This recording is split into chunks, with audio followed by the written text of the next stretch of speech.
Hello, everyone, and welcome back to another Howler for an hour. This is Knight vs. Giant, the Broken Excalibur. As you could probably guess by that name, this is based on the King Arthur legend. The description reads, during the quest to receive the Holy Grail for the venerable wizard Merlin, the noble knights of the Round Table inadvertently unleashed the calamitous void giant upon Camelot. I don't remember a void giant in the story, but maybe that was there somewhere. King Arthur valiantly leads his knights into battle, but they are swiftly dispatched by the terrible creature. With the realm's protector slain and the legendary sword Excalibur broken, Merlin weaves a powerful incantation to transport the void giant back to the Astral Dimension from whence it came. Unfortunately, this spell doesn't go quite to plan, and the entire kingdom is brought along for the ride. With the power to revive just one knight, Merlin resurrects the heroic monarch and promptly tasks him with defeating three colossal aspects of the Void Giant's soul, each more powerful than the last. And the systems have been scattered across the dimension. Arthur must rescue them all before Merlin can safely transport everyone home. This is a fantasy action roguelike. I don't play a ton of roguelikes, but I do like the genre. I have my problems with roguelikes as a genre. Sometimes I feel like they're assembled in such a way that is more tedious than enjoyable. But I do like the concept of a roguelike, and I'm always interested to check out more. As we have seen, just on Howler for an hour, I have both seen good and bad roguelikes, at least in my opinion. But let's see how this one does. Of course, before we begin, if you like the video, do think about giving it a like. If you haven't subscribed yet, think about doing that as well. But if you really want to help out, come over to Twitch. We're trying to reach partner over here, but of course, we need more viewers to do that. So if you want to come by, whether to lurk or to talk, think about doing so, because it does make a big difference, and we'd honestly love to have you. We also have a pretty cool Discord community if you want to check that out. I have a coffee link, yes. I don't know why I was confused by the word coffee, if you want to help directly donate. And I have a merch store if you want to buy some cool stuff. Links are in the description. You can check them out at your leisure. And I just realized I should check something. I need to check a message. Hold on a second.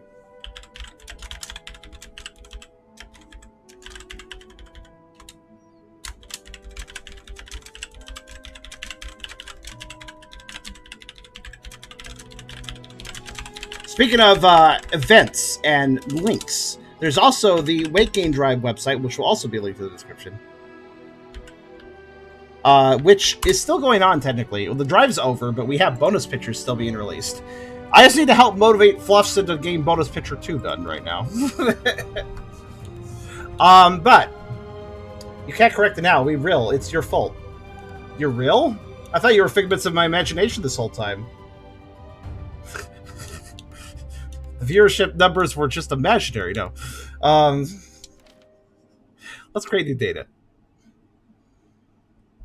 King Arthur need never know that I'm to blame. That it was I who unleashed the abomination upon Camelot. Oh, this is hammy as hell. I am responsible for the destruction of his kingdom. This is so hammy, this voice acting. The blood of the knights of the Round Table is on my hands, and mine alone. But no, this is no fault of mine. It was the knights who meddled with a power they did not, nay, could not comprehend. Yes, I shall pass the blame. Was mine by right. And for their folly, they now lie dead. The kingdom is...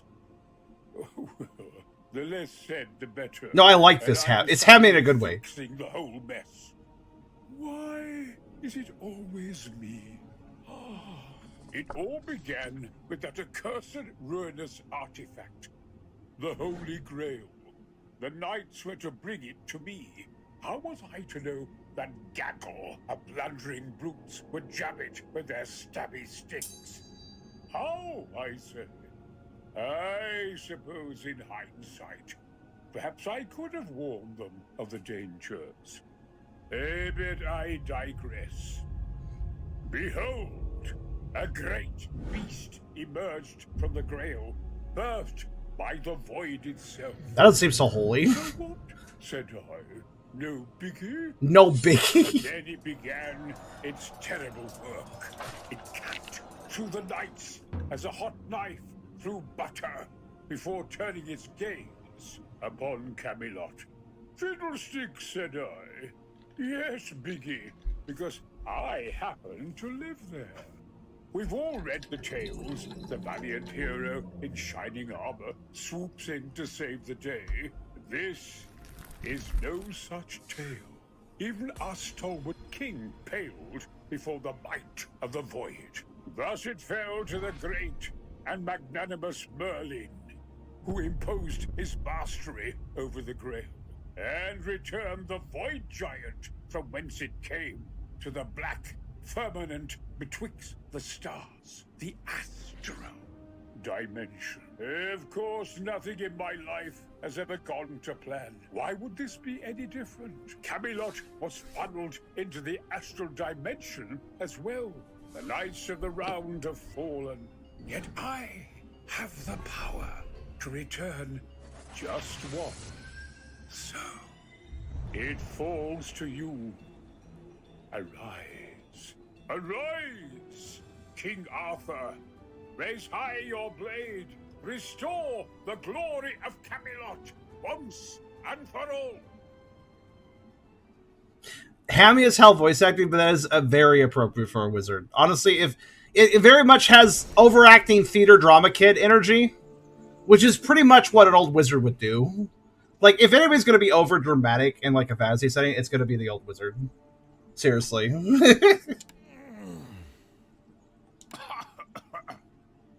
I said, arise, King Arthur, and restore glory to 5 more minutes.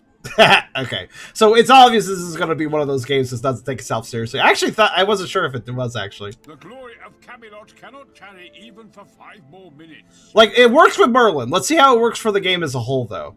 Up now, I say. Fine, fine. What? Did I drink too much last night? I regret to inform you that is not the case, Your Majesty. You died. What? This doesn't look like hereafter. Your time has not yet come. Regrettably, Hey, the Crimson. same cannot be said for the Knights of the Round. They have fallen. My knights have fallen. Furthermore, it appears my resurrection spell has dumped you somewhere random. Most concerning. You resurrected me. Ugh, it's starting to come back to me. That giant. Did you resurrect my knights as well? It's not so simple as that, sire. For the moment, focus on getting your bearings and restoring your faculties. Can you walk, sire? You will need to find a way out of the forest and back to Camelot. I was not expecting such good voice acting, actually. Because it is good. It really is. Hammy is good if Hammy is the goal. If that's the goal, then it's fine. Cut grass, kid. And let's see how the humor lands. Then I am quite fond of like British tinted humor though. So if it does go that way, then I'm fine with that. Why is it so dark? Okay. So we have right now we just can punch because we don't our sword's broken. I can't get through this crag. Try to dash over the ledge, Your Majesty. Sell the CDI did happy. That game's memorable. All the CDI games are memorable. All the Zelda ones are. All 3 of them. For different reasons. Okay, so dashes have iframes. Good to know.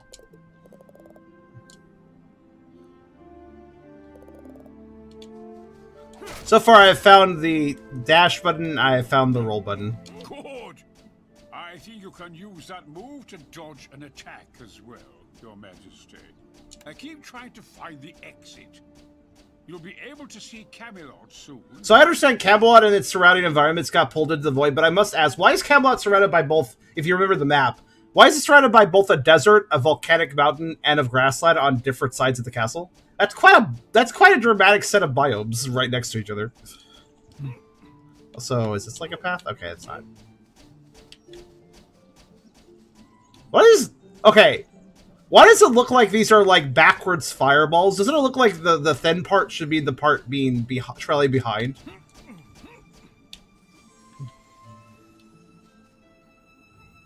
Press R to open the map. Oh, thank you. Okay.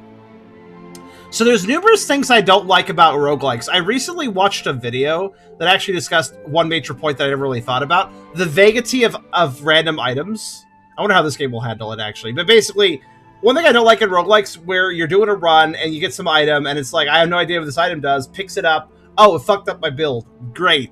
And you don't know that because the game doesn't tell you much about the item. You have to like wiki it to find out that information. The vagity of roguelikes sucks. But another thing about roguelikes that suck is when you're like going back and forth between rooms and you've already cleared them and you just have to walk back and forth. So I love seeing this, the ability to just teleport to a room you've been in. Thank you. That's a good feature. Also, hey, Kibby. You get a bark for that. A happy bark. Let's see here. Teleport. Yeah, so. And the available blessing has been accepted. Okay. Oh, I see. It wants me to teleport just to... there's teleport points. That's fair. That still is good. I'm here. So I assume I can't teleport to, like, random room. Yeah, I have to teleport to teleport rooms, but still, that still saves time, and I appreciate that. Oh, that's nice. Huh. So there's breakable objects with, like, you know, coins and stuff in them. I don't have to attack them. I just have to walk into them. That saves time. I appreciate that. You're making bird AI? Oh, really? For what? Is that a rock slime? I like him. Is that rock moving? Game. Oh, is it for the Fat Fur World one? It doesn't seem friendly. Merlin.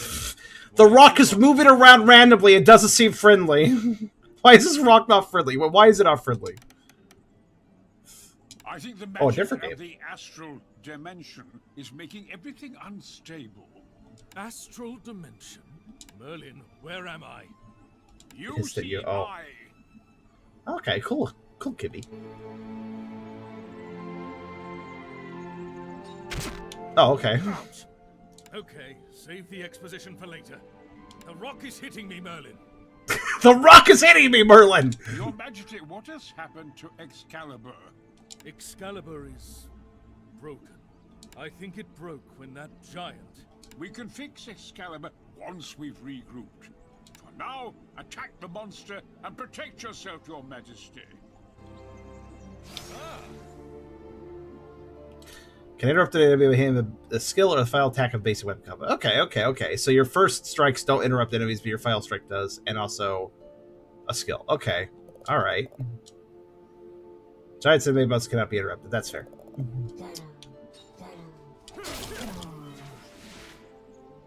They do make slightly intimidating noises.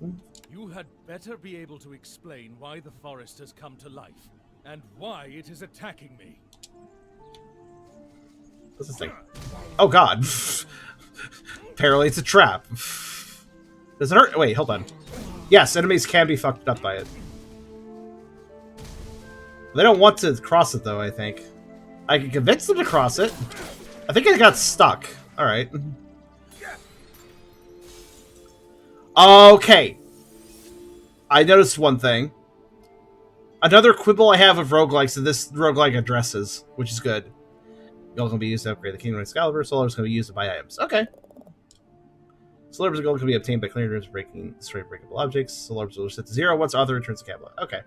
So solar orbs are in run currency. Gold is out of run currency. Gotcha. Basically, I'll take the gold out with me. Okay.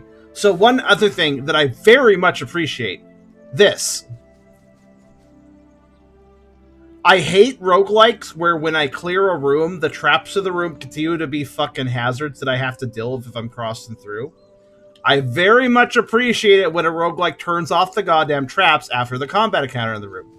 Very appreciate that. I mean, like, if I cleared a room, I feel like it shouldn't hurt me anymore, you know? But there's a lot of roguelikes that disagree with me on that, so I appreciate this one for actually doing that. Majesty, I sense a mighty presence. Oh, okay. I'll fight the mighty presence. Oh, that's very mighty, actually. You! My memory is hazy, but you're the one responsible for this. I will make you pay. It's pretty confident, considering he has no sword. So this is probably scripted death. I wonder if I can avoid it. Well, that's a lot of noise. Holy shit. Ah, okay. No need to blow your brain out. Actually, you don't look like you have anything inside that mossy head. Your Majesty, I'd advise against provoking the,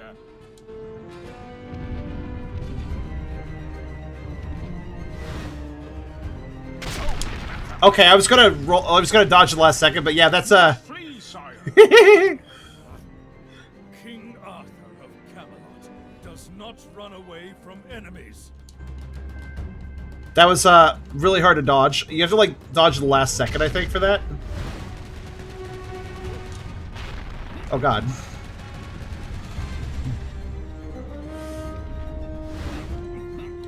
Oh, okay, I could just keep rolling to dodge it. Never mind.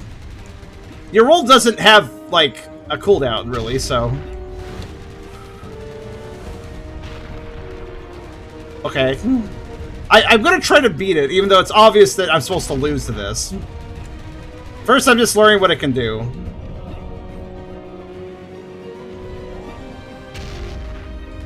I appreciate that the attacks are very well choreographed.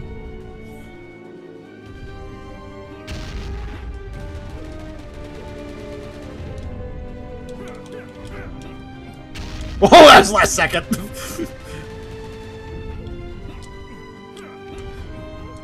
I'm trying to hit it and kind of failing.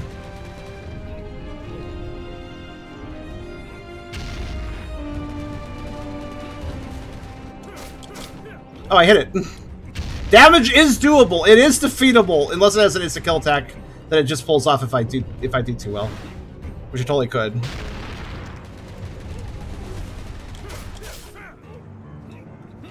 Yeah, theoretically killable though. Though I bet you it has a second phase where it like does do stuff. It like has to. Oh, I can go in afterwards. I wasn't sure. Don't mind me, I'm gonna up my aggression slowly over time. Obviously, it'll kill me in the next hit, so... Oh shit, alright.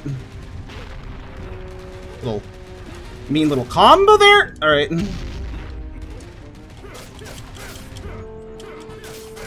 It's... Oh, oof. It's really hard to hit. It's hard to figure out where to stand to actually hit its hitbox. Because of how it's... It's like, I think I have to stand between the air where it is, like here? No, I have to hit its leg. Okay, I do have to hit its leg. Okay, hitbox does make a little more sense than I thought then.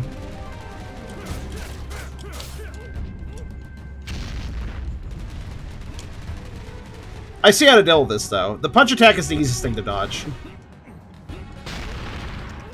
I think I'll just run away when he does jump attack.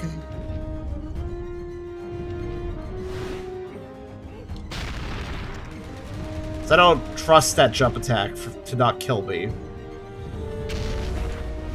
Wait, what are you doing? Oh, okay, the rock. Okay, got it. Okay, just do one hit and run away from that.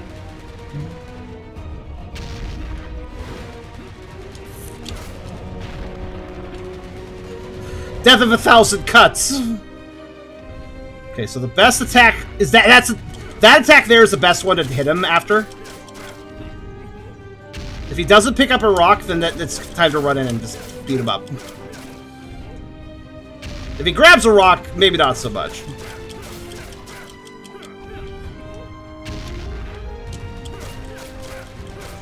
So far, I like the combat system. Feels fair.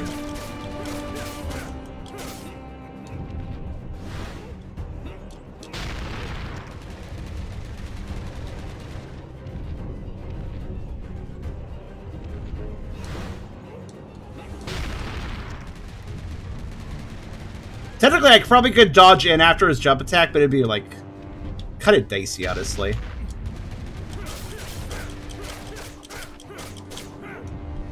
Oh my god, last second dodge. Last second dodges! They are good. They work. Whoa.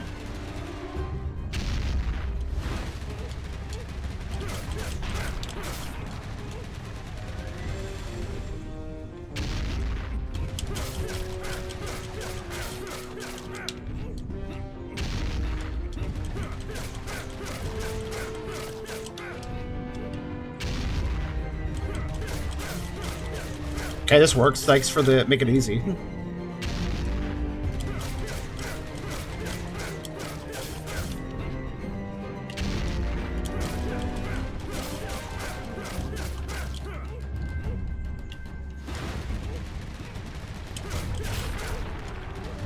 I still get some hits when he does the rock thing. Just not as many.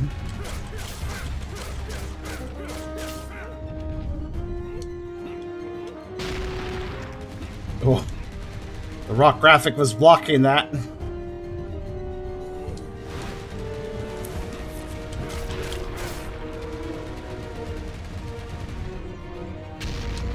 I do like how the rocks spread out, because it's like really intimidating, but you can slip in.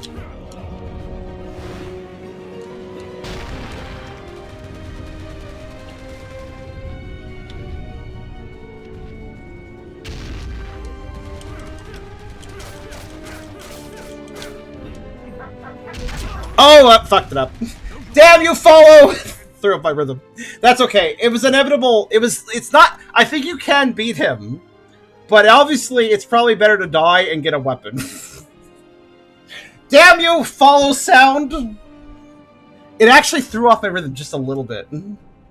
I don't think that's supposed to be... I think that's a Dark Souls script to defeat, where you're supposed to lose, but you could still technically win. Either that, or I get to the end of his health bar and he, like, insta-kills me, because I'm not supposed to kill him at that time. You ran away in the wrong direction, had warrior dodge. Oh, that was my mistake, then. To be fair, though, I did good. Coping is fun. Listen, that still taught me how to fight, though. You are just about it. Thanks for following, by the way. Here we go. Thank you for following, Spaceform 1000. You did really well. I think I did, too. And also, that taught me a lot about the combat system, even if I did lose. By the way, I just got a tutorial. I got complete the tutorial objective. Complete. Achievement. Hold on a second. Let me see something. I'm going to look at the achievement list real fast. Just a second. I'm a little curious.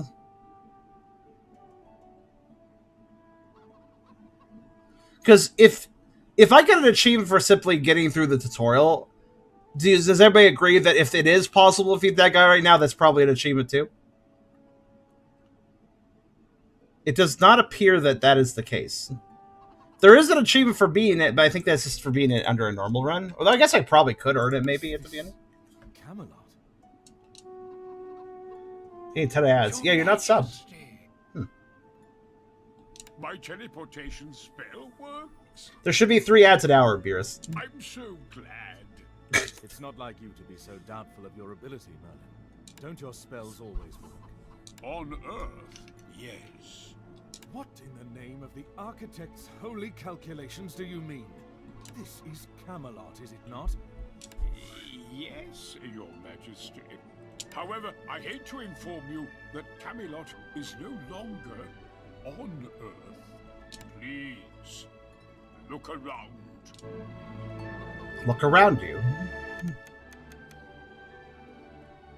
Merlin, where are we right now? Welcome to the Astral Dimension, my king. I calculate we'll be here for a while. Also, thank you, Cart. You did really well. I appreciate that. I think I did too. I'm sure you have many questions. Yes, but we can't dilly-dally with your theories. Here's a nice thing. I actually have sort of a problem with games with this sort of perspective. This sort of... It's actually not just roguelikes that have this perspective, but it's a lot of roguelikes too. The sort of...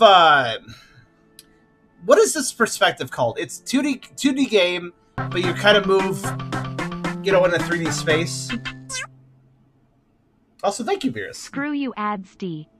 3/4 top down. So in a lot of games like this, I find myself getting hit by things I didn't think would hit me. With this sort of perspective. So I don't like this perspective. A lot of roguelikes use it, and that kind of frustrates me, because when you take this perspective where I find myself getting stubbed, you know, stubbing my toe on things when I don't think something's going to hit me, or I miss something when I think I'm going to hit it, this perspective makes me kind of whiff and also get hit when I don't expect it. And mixing that with a roguelike, well, that kind of sucks, because in a roguelike, typically speaking, in a roguelike, you want to try to avoid taking damage whenever possible. So random little hits because of the perspective really annoys me. But this game, I don't feel too bad about this, because I don't know if you noticed, but the enemies have very clear hit points, or like a very well. I was having a little trouble hitting the giant's feet, but when it comes to the giant's attacks, they were very well choreographed. They were very well laid out as zones that I could very easily understand. I appreciate that. I feel like those zones are kind of important for this perspective, to like make it super clear where you should be standing. But yeah. A giant resides just outside of Camelot's border. Yeah, it reminds me of 14. I like it when there's telegraphs. I mean, you can. I think some games don't do telegraphs, so they're like, oh well, that reduces the challenge. I don't think it reduces the challenge. It just makes it very clear where the attack's going to land. That doesn't mean the attack would be. That doesn't make the attack harder or easier to avoid. It just lets you know where it's going to be. That boss would have been horrible to fight without that, because the rocks and how they bounced around, like, it was really hard to see. Now, granted, I did notice, though, the Treehouse view still has a problem. If I stood to the north of the golem, the wood golem guy, I noticed that the big rocks could block the zones. Like, the graphics of the rocks could block the AoE. Unfortunate circumstance. I've always learned in games with this perspective that it's best to fight enemies to the left or right, or if you can't do that, from below them. But it's horrible to fight an enemy from above them, because typically the enemy themselves will obscure what they're doing. And you can't see your character as well and stuff. So, like, these perspectives, you never want to fight from, like, the top, I need to get back there and defeat it. Very well. It's part of the reason I have the problem with this perspective. Like, this is doing it really well, though. This is doing the 3/4 view really well. But even so, the 3/4 view has that weakness, where attack aside from its north just kind of sucks, typically. Before you go, I implore you to approach the knight statues. If you have any more questions, approach me, and we can talk. The knights may be dead, but they might still be able to help with your broken blade problem. I'm glad the chickens are okay. They dodge. Okay.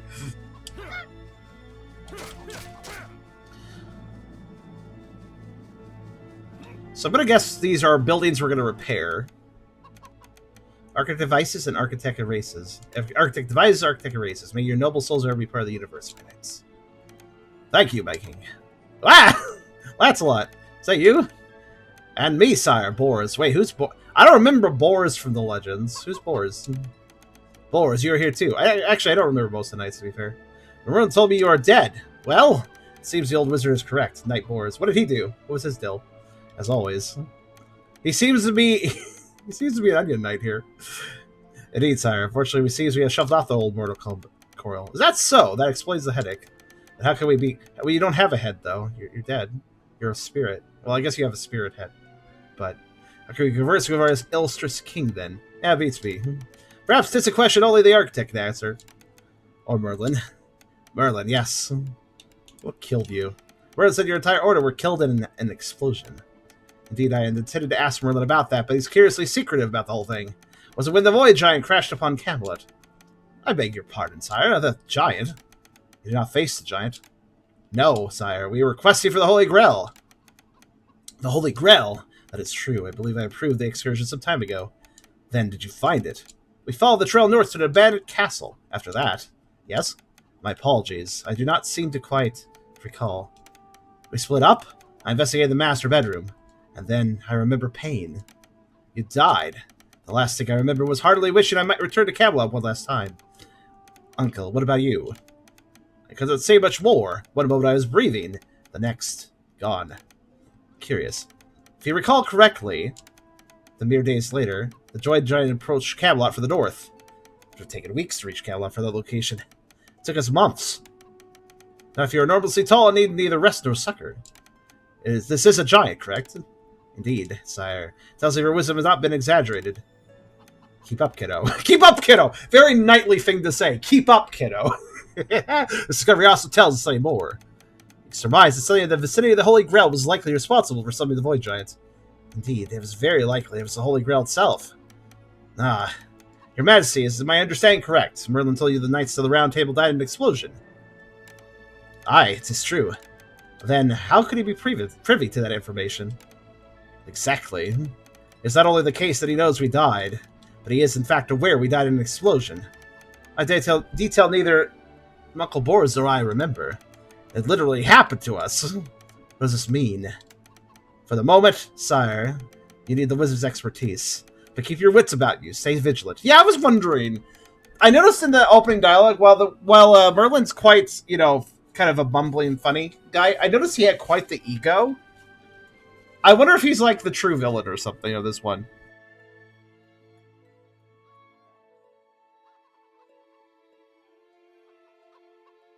Perhaps we might uncover much more once we have found the souls of our brother knights. Yeah, because he knows information that doesn't make sense, which seems kind of suspicious.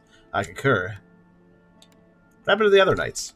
I understand the entire order died, and your soul now resides in these statues. But why are you the only two who made it here? Really didn't admit his intro narration was technically his fault. Yeah, that's true. My guess is as good as yours, my king. Probably even less than Merlin's. The wizard locked away the other statues, though, right? And we're here. You might have an idea of how to find the souls of the other knights, if you ask him. See, my sword was broken during the fight with the giant. If Merlin is believed, I'm lucky to even be alive. Merlin might have saved your life, your majesty. In fairness, though, it is technically his job. It was ours, too, when we failed. Oh, uncle, don't be such a downer. Is Lancelot actually... Is Bors actually Lancelot's uncle in the story? I wonder. I'm just saying he shouldn't let it get to into his head. Merlin's, I mean. Anyway, to answer your question, indeed, it may be in our power to help. Our bodies might no longer be of this realm, but the power of our blades within our blades remains. Whenever you're ready to set off on your journey, talk to one of our statues. We can bless your broken blade with the power of what once reposed within ours. Yeah, didn't each of the Knights of the Round Table have a legendary weapon? Surely, remember, we all have our own style of fighting. Choose which style suits you best and equip your weapon slot and skill slot with the blades of your choice. Okay. Presently, it's only Lancelot and I who can help. But as you encounter the other knights, they too may be able to bestow upon Excalibur the power of their blades, too. Okay. Please accept Excalibur of our blade before you go, and try to find our statue scattered around the wilderness. We might be able to call more blessing for you. As we've glossed over just then, you have this, but yeah, upper and lower. Okay, so each knight has different weapon skill. You're free to mix match whose blade and skill you're... Okay, so I can actually mix match between blade and skill. That's cool. You can do a little customization with that. As you find other knights, you'll access their weapon and skill as well. That means quite a few combinations, then. So, what do we got here? Art of Knight. The art of swordsmanship comes from Lancelot himself, focusing on balance and catering to all style of combat. Okay, just a good general damage. Thunderstrike. Lancelot found for the fight might of thunder, find his enemies, and striking the dead. Okay. And what about you? Oh, Boris smartly prefers to attack enemies from a distance. Okay, I do too, actually. like that's one thing that does make, like, I do admit, like, the 1.5 perspective thing, is a little bit better when you have projectiles. And then slicing orbit manipulates the force of gravity of his own mass to make blade circle. That's really interesting. Bors, the projectile character, has a close range shield. I'm actually going to mix that with Thunderstrike. I think that makes more sense. Excellent choice, sire. Now, feel free to give the weapon a bit of a swing and try the skill you've accepted. Now, I'm granted, I think Lancelot did 60 damage with his sword. I'm going to assume that projectile does less because it's a projectile. Let's see. Yes, I've been told this 3 times now. I guess it needs to be very clear, though. So, less than 60? Yeah, well, not too much less. Okay. Art of Knight was the most powerful of weapons, I call, except from Excalibur in the lore, whereas Galahad was the mightiest of them, but only at a particular hour of the day. he had like a really good hour. I didn't know that. That's interesting. What hour, I wonder? Right after lunch, or? That's when I feel best. I'm sure you have many questions. Please don't hesitate to ask, and I will answer the best of my abilities. Okay, what's the Astral Dimension? The Weird Dimension! Isn't it where the giant came from? The giant that killed me. The Void Giant, yes. As far as this vast knowledge of mine serves me, the Void Giant is native dweller of this dimension, where the architect's holy calculus breaks down. Here in this profane space, the laws of nature as we know them no longer work as intended. Just like your magic, you mean. Your majesty is always so prejudiced towards my power. I need to remind you that it was this very power that bestowed you the throne. Do you not remember that it was the power of mine that gives you your beloved Excalibur? I grant you the highest position of royal advisor in return, old man. What more do you want, a fruit basket? Listen, if the fruit's really good, yes. My king, are you going to make me regret resurrecting you? Fine, thank you, my beloved wizard, your beard is so handsome, yada yada. Sun's Peak. Oh, okay, so actually high noon. Sort of. But not exactly noon. Huh, Sun's Peak. Okay, so like sunlight powers, basically. So praise the sun, I guess. Speaking of which, why did you resurrect me anyway? I was completely ready to face the architect's calculation to take my eternal rest. Because I don't want to live in a broken kingdom in the middle of the other dimension, obviously. I mean, Because we need to save Camelot. Yeah, that's the real reason. Sorry to break it to you, but if you don't know how to get home, then I certainly don't. You're the nerd here, I'm the one who breaks things. But breaking things might help. Camelot was supposedly invincible in that span of time. That's pretty impressive, then. We're here in a realm that the architect himself might not rule. I really should read these stories, honestly. I really haven't. Can't think of a way to get back. As of now, Camelot is in a state of disarray. Well, duh. Duh. You see, the Void Giant.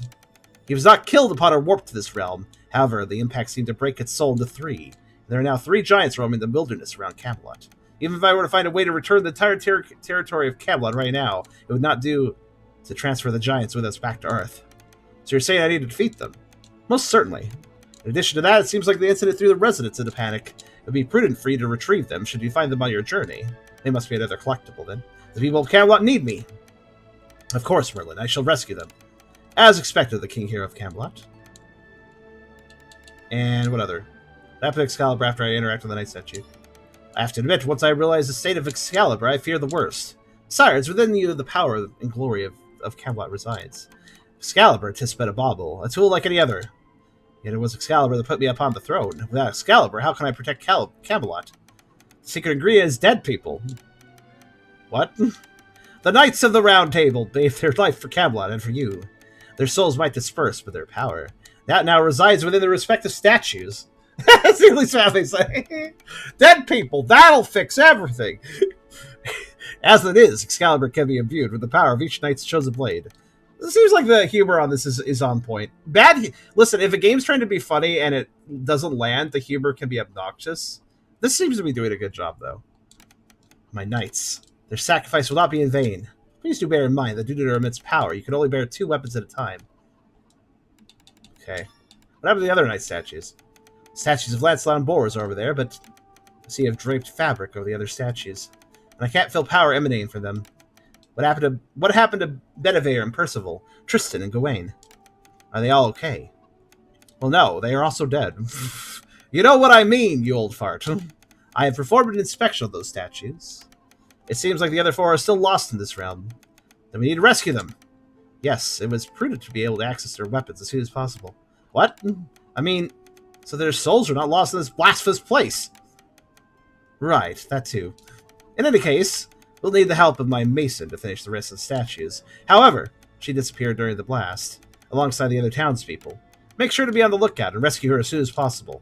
Once the statues are finished, the souls of the lost knights will surely come back to us. Okay. Other questions. Okay, that's everything.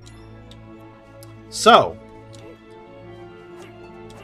I feel like this is a good game so far, but let's get into a proper run and see how it goes.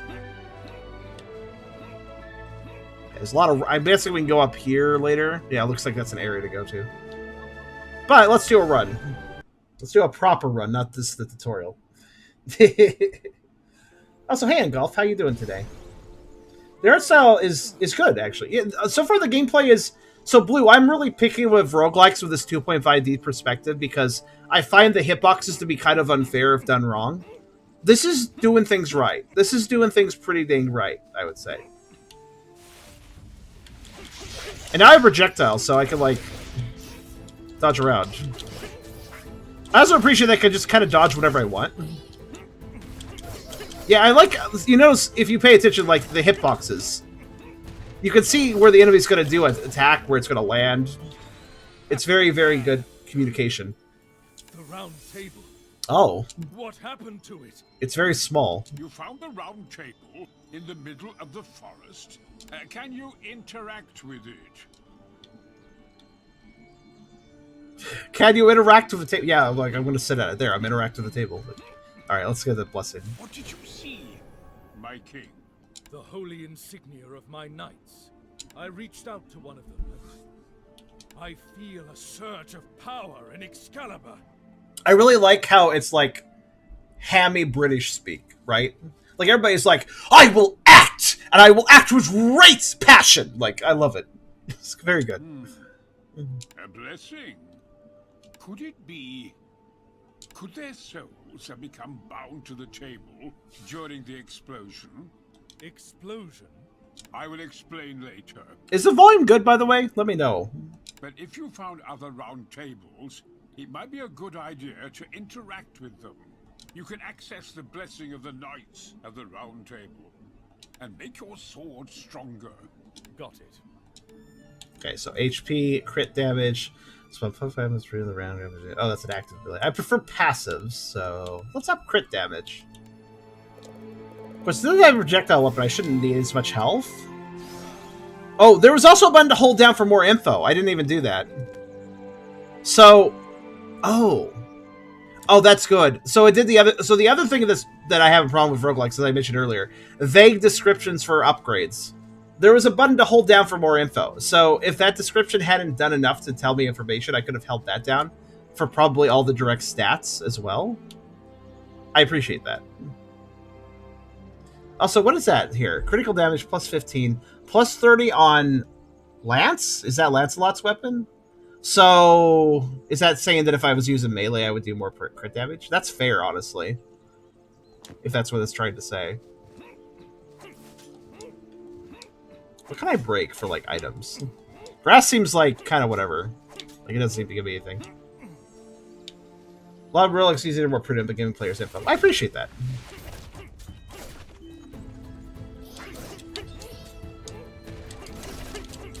Also, there's, like, kind of a weird... I don't want to call it auto-aim exactly, but...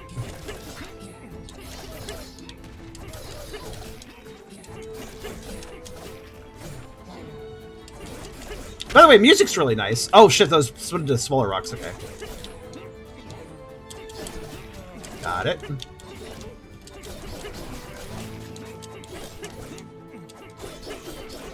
Actually, that was one thing when I was checking this game out before accepting the review key. I watched the trailer and I was like, oh, this is really good, like, you know, very, very, very Arthurian music, you know? I was quite fond of the soundtrack. I like Isaac, but having no description is kind of hard for me to keep track of. Yeah, honestly, I played a lot of roguelikes that don't give you a description. You just have to pick up an item and figure out what it does. And sometimes that just ruins your build, and I hate it. I hate that. Without this replacement HP. Oh, I actually healed at some point. Okay. I took damage, but I'm clearly not hurt right now, so I must have healed? I wonder what I healed. I wonder if enemies just dropped healing. That's nice if they do. Some roguelikes never do that. So I guess save that for later. So it looks like I can teleport to every room, which I appreciate, at least so far. What's cleared, anyways. The residents of Camelot were scattered across the Astral Dimension. That can be found during runs. Residents will contribute their service in the kingdom and are required to upgrade the kingdom level. Fair enough. Hello. Trebuchet. What a name. Sire, aren't you a sight for sore eyes? Trebuchet. I'm so glad to find you safe. This place is dangerous, no? Heh. Well, you could say I'm handy enough with a hammer. Naturally, I couldn't compare with your own prowess, your majesty. Your expertise will prove priceless in these difficult times too, Trebuchet. Or Trebuchet, rather. Merlin will teleport you back to safety, then you can serve Camelot again. My forge is yours, King Arthur. May the architect protect you. I wonder how upgrades will work, given... So I guess there's like multiple weapons upgrades based on the knight I'm using, so... I guess we'll see how that works.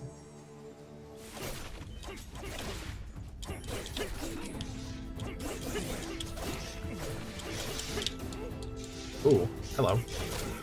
Didn't even know that bee was down there. Alright.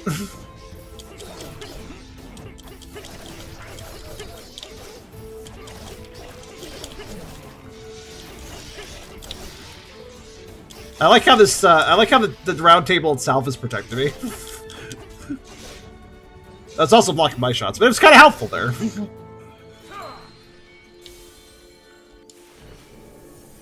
Attack speed, a chance to inflict weak. What does weak do? Let's find out. Wait, hold on. Oh shit, does it not actually let me know? So blessing info actually opens my own blessing screen.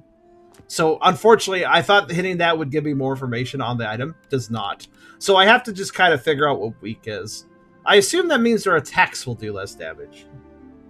Most damage and undamaged. Okay, well that's kind of nice. That can be helpful. Actually, initiating slash, that's kind of useful. Wait, hold on. Wait. 40% on yellow sword, 10% on red sword, 80% on green sword. So, like, Oh, I have orange. Okay, so my weapon... So if I see an ability that says bonus on orange, I might want to consider that, because I have orange. I have orange. Galahot's weapon is orange. So if I had... So there's actually... So some of these... That's actually kind of an interesting system. So these upgrades, these buffs, some buffs have a higher buff if you're using a particular weapon. I like that. So I haven't seen any for Galahot yet, but I'm going to do attack speed, yeah. It's just 2%, but I think it'll still make a difference. But it's a whole 10% if I was using whoever has the red sword. That's a lot more. So we're looking for orange buffs for our weapon. Or at least, orange buffs should be more heavily considered, because they'll give me more of a benefit.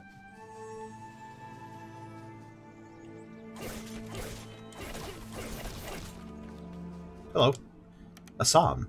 Come, weary traveler, come browse me wares and make merry. Okay. What's this? Secret token shall grant the random blessing at grace. That seems good. And then we have some really expensive stuff. Random blessing. So random blessing? That sounds pretty nice for just 40. Chance to inflict stun on basic. Oh, that's good. I can't afford it, obviously, but... these are all really expensive.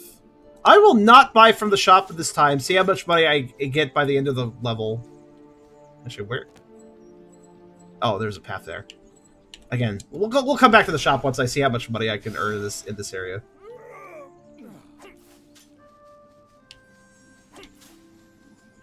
Wait, actually.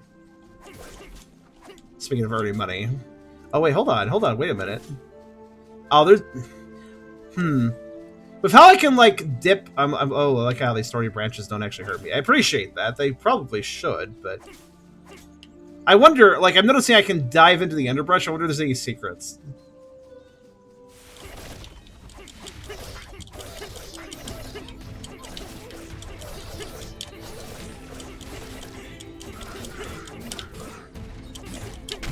Oh, fuck.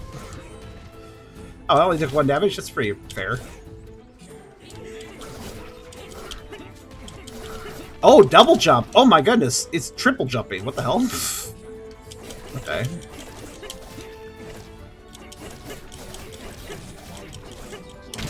Ah, fuck. I was like, keep them at bay! No, didn't quite work.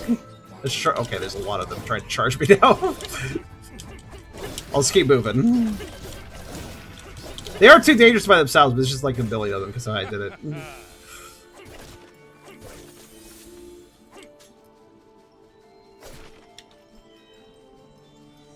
Okay, so that thorn. Oh, I see. It wants me to do this before I can go. All right, what is this? In the middle of the woods. How odd. Welcome to the statue of your majesty. This is not really a room, but okay. We're just outside. You can talk through this statue as well. Affirmative, sire, but I don't have a proper speaking voice when I do it.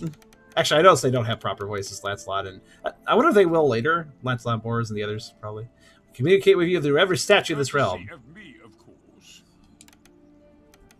Merlin, my shrewd friend.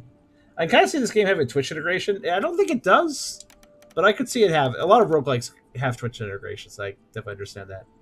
Random blessing, but also choice for actually good run buffs. Yeah. Depending on how much money I have, which is fair. I know you dabble the art of sculpting as well. Truly a man of talent. What is this affront to my station, sir? I just commissioned the statues. But you arranged to scatter them throughout the realm. For what? In the likely event of the knights passing away, I wished for Camelot to still be able to access their... Wait, why did you assume they'd all die?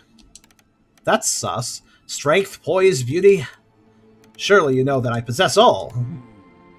That silence is so loud. In any case, this means you can still fight us deep in the wilderness, away from Camelot. Whenever you find us, we'll have blessings ready for you. Of course, each of us came up with our own blessing, so you'll only get my blessing from me. That makes sense. Go on, my king. Pick one. Alright, let's see. Well, I mean, I am using his special, technically, which I should be actually using more often. Thunder Strike spawns pulls electricity upon impact, damage nearby foes. Inflicts stun, increased damage, plus 40 damage. It currently does 50. That's like I'm gonna up its damage. That's actually a lot of damage more.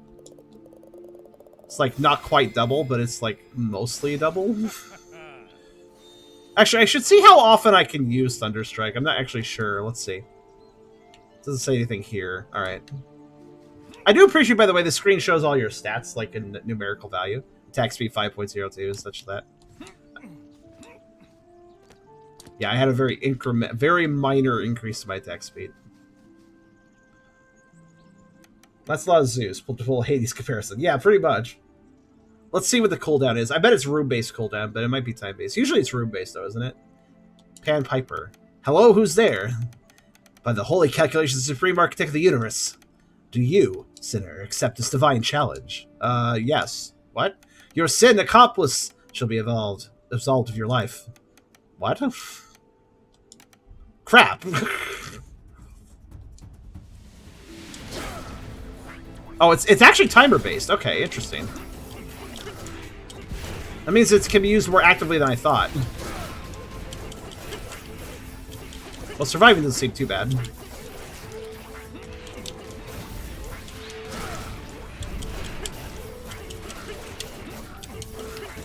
And I could probably kill them for a little extra value. Enough, my children! You have proven your worth, King Arthur of Camelot. Who are you? There may be yet hope for salvation. Hey, answer me! That's actually a really reasonable cooldown. Because I don't know if you noticed, but it does quite a bit. So what's your deal? If you don't answer me this instant, I will strike you down. Such arrogance. One cannot conquer everything with mere might. Sire, just kill him and be done with it. Okay, yeah, Merlin really has villain vibes, because he's just like, yeah, just fucking murder this dude. But he's clearly dangerous. Excalibur just passed right through. Impossible. Okay, the messenger cannot be struck down with his pin. What do you mean? What are you? Hey! Intriguing. Whatever this guy's deal is.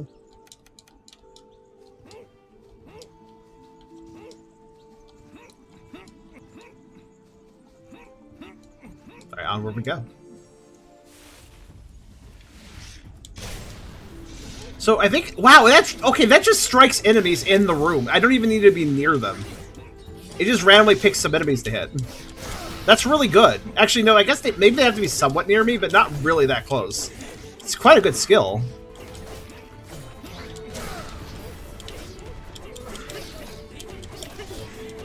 Because I can kind of just cast it while running away from things. It's not too hard.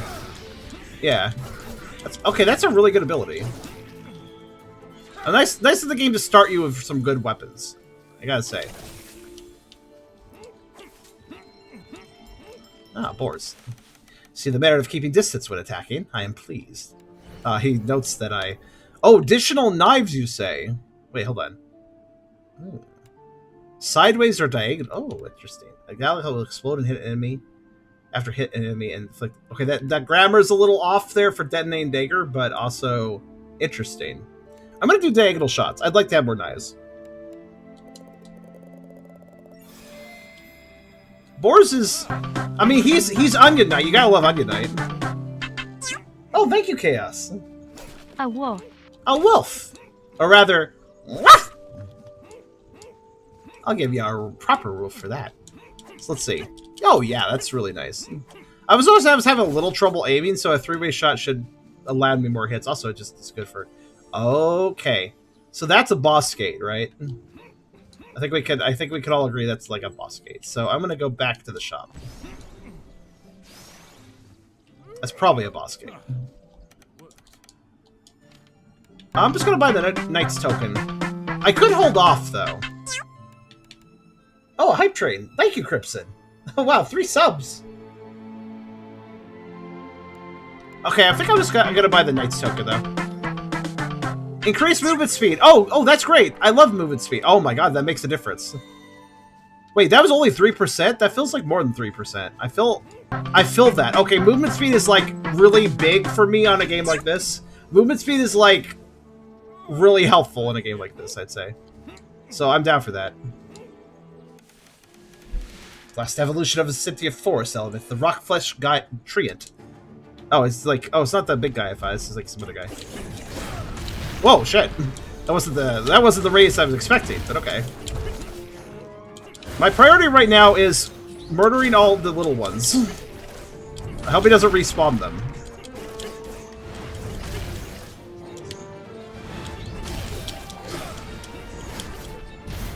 Whoa, whoa, whoa, whoa, whoa, whoa! Okay, hold on.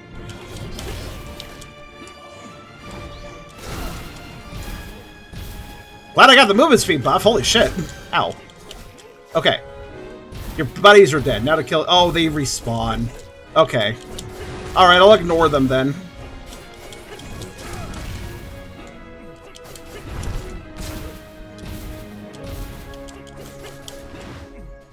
Oh, this guy's attacks... This guy is fast. He's intimidating me. He's fast, but he seems to have trouble with... He's better at range, I noticed. Like, he does more damage and causes me more problems at range. Unless he's jumping. Ah, I see the strategy. When he's jumping at me, that's my opportunity to pull him away from his friends.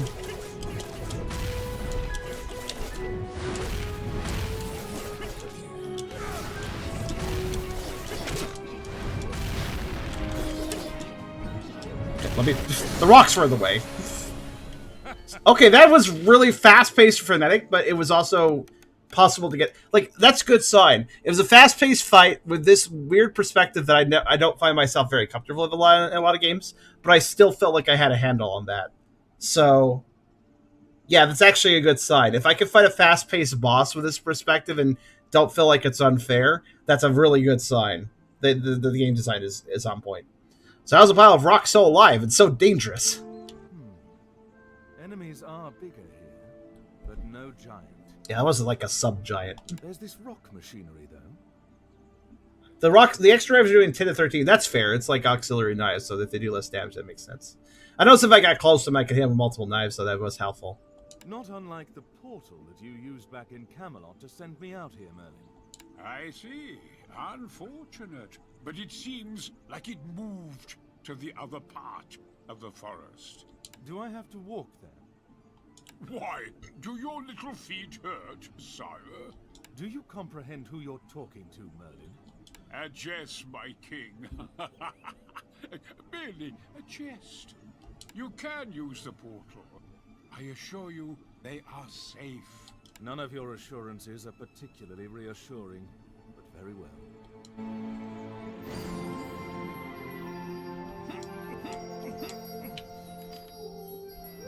Alright, cool.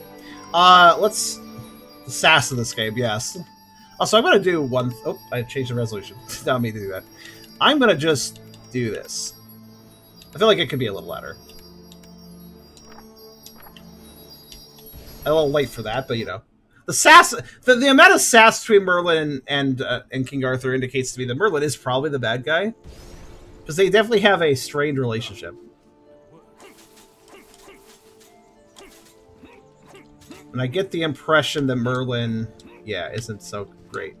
We'll see, I guess. These are new enemies. What do we got? Well, that guy's not new, but... This guy's running around with a dagger. What do you do? Okay. Oh, shit. Multiple hits. Got it. Kind of roguish. Man, these guys take some hits. I gotta say. So little knife guys, watch out. They're kind of like... fast and dangerous. So I can't interrupt them with a skill. That is a notable thing. Oh, the big rock giant splits in... Yeah, okay, I didn't even notice that in the previous fight. Big rock giant splits into medium rocks, which splits into the small rocks. That makes them kind of a hassle, then. That's multiple of them, too.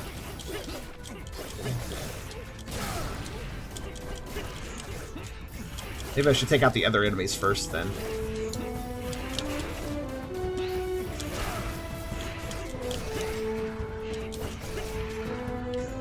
Okay.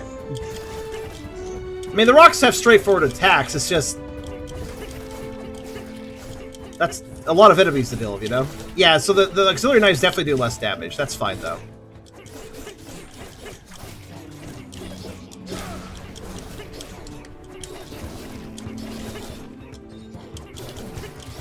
made them charge at each other. It would have been funny if they hurt each other. Goodness, everyone's so grumpy around here. Yeah, really.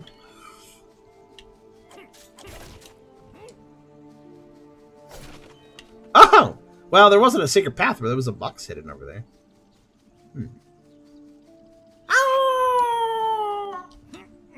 Let's keep going. We're gonna finish this run at the very least. Those guys are dangerous, but if you take them out before they become a problem, they're not such a big deal.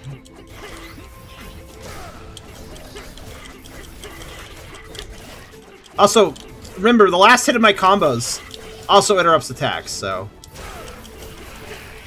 being a really aggressive enemy can stop their attacks. I'd love to see what some of the meta progression looks like. Yeah, this is really solid, honestly. I also appreciate the pace of the game, like my movement and the fact I can roll and stuff.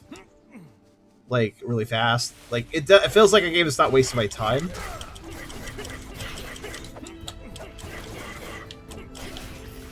Oh shit, that spawned a lot more enemies.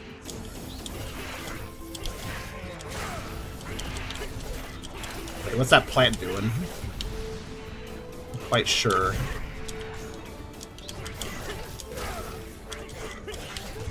Oh, it's like doing an explosion of some sort? Okay. Oh, it's mortars. I gotcha. You know, I actually have trouble with fast-paced games normally. Like, if a game has a fast pace, I struggle to keep up with it properly. But I'm actually having a pretty... Maybe I don't have trouble playing fast-paced games. It's more a case of not having a good move. Like, look at that. Look at that. Look at that. Like, I did a last-frame dodge. Like, in some games, I suck at, like, doing, like, careful dodges really fast. But I guess it kind of depends on the gameplay to some degree for me. Like... Because, like, here, I can reflexively dodge last second, and it feels comfortable, right?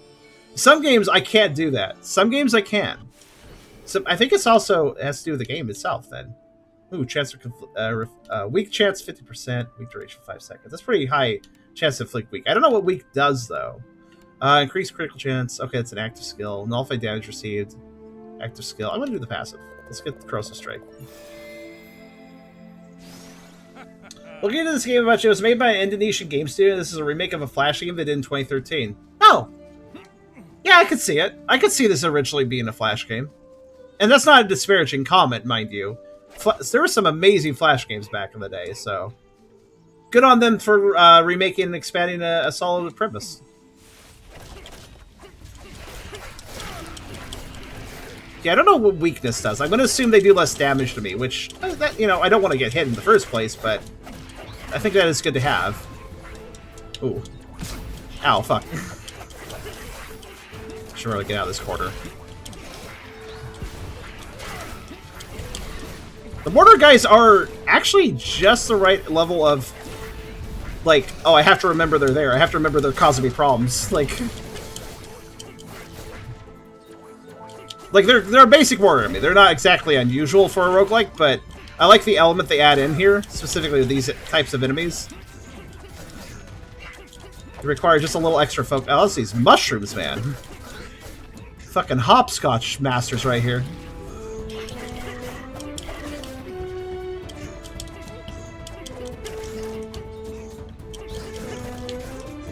You know what I should do? Haha, fuck you. Use the trap against them. That's what I should do.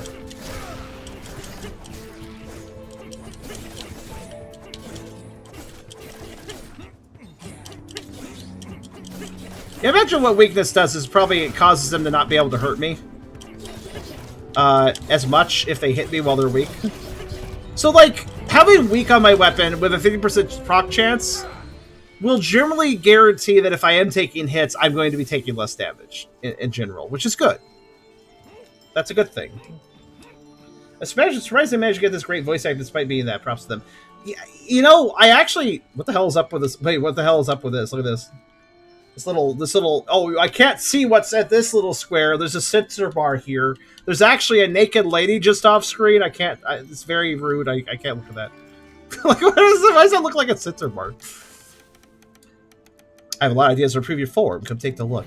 Ah, okay, let's see what we got here. So remember how I was offered a side shot and an angle shot? I wonder if you can get them together, like having side and angle shots. Probably can. Let's see, up crit chance. The explosion thing sounds kind of neat. It's poorly, like, I do see that it's Indonesian, because, like, if you look at the description of Detonating Dagger, that is very English. But I get what it means.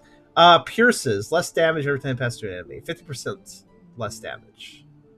So that's a Pierce. Pierce is good, but that's a lot less damage. Let's do Detonating Dagger. Let's see how that functions. But here's my thought, right? There's a lot of studios out there who aren't, you know, they aren't English speaking by default based on the country they're in.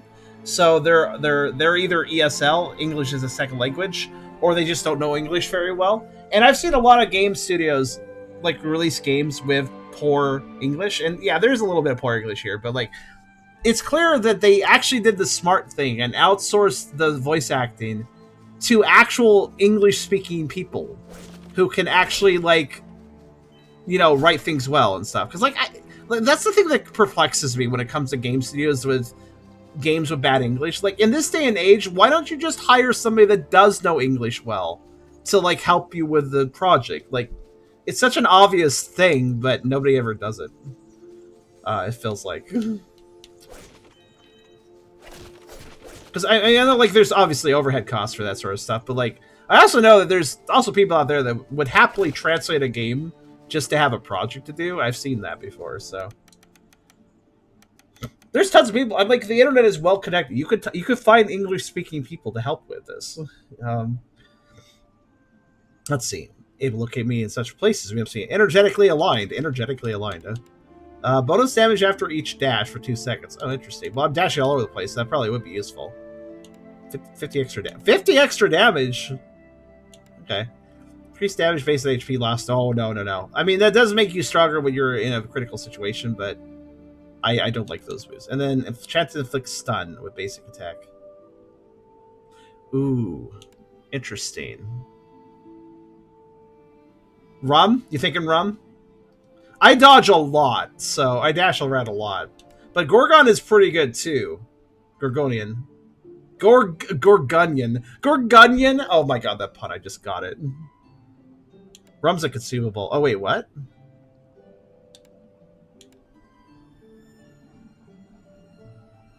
Are you sure? Are you sure it's not a permanent buff? It's really expensive. I think the potion's a consumable, I'm sure. But I think it's just a permanent buff. The question is, what sounds better? Now, keep in mind, 50 extra damage after a dash. I'm currently doing, with my basic weapon, I'm doing 50 damage. So, if I use a dash, I'm doubling my damage for 2 seconds after every dash. And I dash around very much a lot. So, that's probably best. The Gorgonian is pretty good, too. I like the idea of stunning the enemies. I don't know how long stuns last, but I imagine it just completely freezes up the enemy for a bit, which sounds very handy. Especially with the I remember I have the 3 shots, so there's a lot of chances to stun with that. But, let's do rum. Let's do rum. And then I can go into the buff MO. Yeah, okay. That's not actually that much info, but let's see. Oh, it even displays at the bottom of the screen. So I can see exactly when it's in effect. That's very handy. And while it's in effect, I can't see any difference in my weapon, but I am doing more damage, so. Wait, hold on. This map overlaps with its other map. Interesting. Okay, let's engage. Oh wait, no, hold on. No, not yet. I just realized that was the boss area. Let's go this way. Roll again, refresh it to full, I imagine. Let's see. No! It doesn't! It has to run out.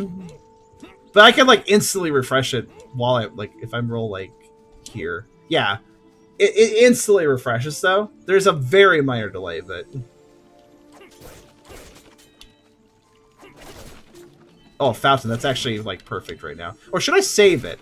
Did it say it was a full heal? I think it said it was a full heal.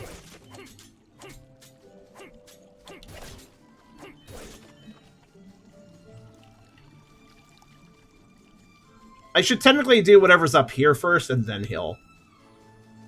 It's a little more dangerous, but... Oh, Morgana. Morgana! You look like the level up lady from Dark Souls 3. Save your king, Arthur Pendragon. She's a maid, she is. Well, I mean, it makes sense, right? Seek less. My masterpiece and my downfall. No way, is it truly you, Morgana? Merlin thought you dead. Merlin assumes everyone dead until proven alive. The second something disappears from his field of vision, they're gone in his mind. No concept of object permanence inside that brilliant mind of his. Okay. I know 6 levels was Dark Souls 2, but still, also a maiden. still fits. Alone in the wilderness, this is no place for a woman. Is there a reason why you're standing here by yourself? I am twice the man Merlin is, Arthur. I'll be fine. But you do have floating crystals. Yeah, I don't think he has floating crystals. A better question would be, what are we all doing in this plane? Of course you noticed. This dimension is noisy and sticky. Not a good combination, that. Sticky. Yes, full of wild, untamed magic. If regulated right, it might even be... No, it can't be. Had I knew you were still alive, I would have sent the order to retrieve you. Especially seeing how you're a stone's throw away from Camelot. Can't the lady avoid her ex in peace? You're letting Merlin take all the credit for the glory of Excalibur. Yes, a hefty price for peace, but one that I am willing to pay. Oh, was Morgana dating Merlin in the Arthurian story? I don't believe so. But it seems to be the case here. That explains why she's so, like, fucking brutal towards him. I said even the Maya sword didn't last. What happened? Wait, so Morgana was in the story, wasn't she just a maiden? But here she seems to be a wizard of her own. Or perhaps a witch, I don't know. Long story short, a giant broke it. Specifically constructed Excalibur to withstand even the most powerful monsters in the entire Earth. This one is no Earth creature. Intriguing. I don't suppose you're willing to come home to Camelot with me. Well, in that case, I need to get going. Wait, it's dangerous out there.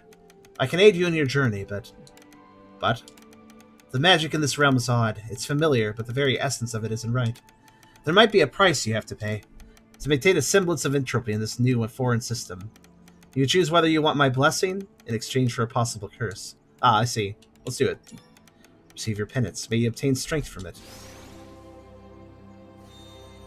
Reduce enemy health in the... Wait, that disappeared really fast. Can I read that? Okay, so...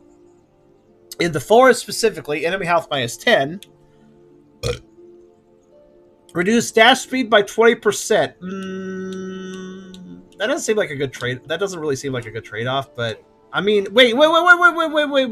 Is it actually bad to reduce your dash speed? Remember.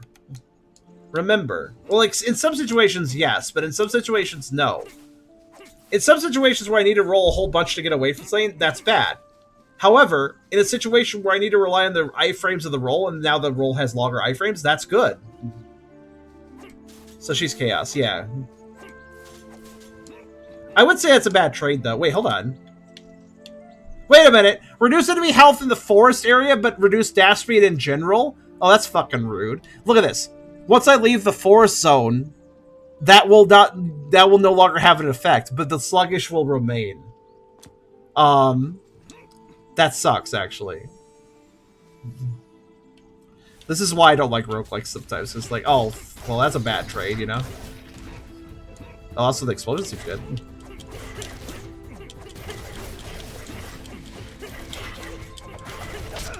Ow. Whoa. I can't make use of the iframes, though. Oh my god, okay.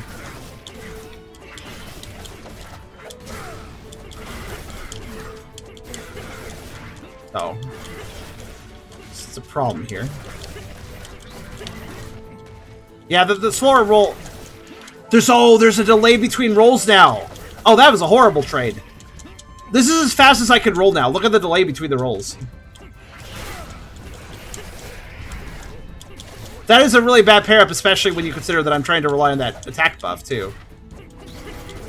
Like, it's not that long, but it's still longer. I assume the curse wears off with a boon, otherwise it'd be a terrible trade.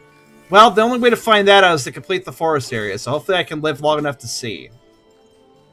But what that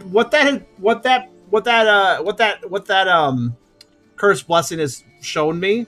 Like, here's the thing, right?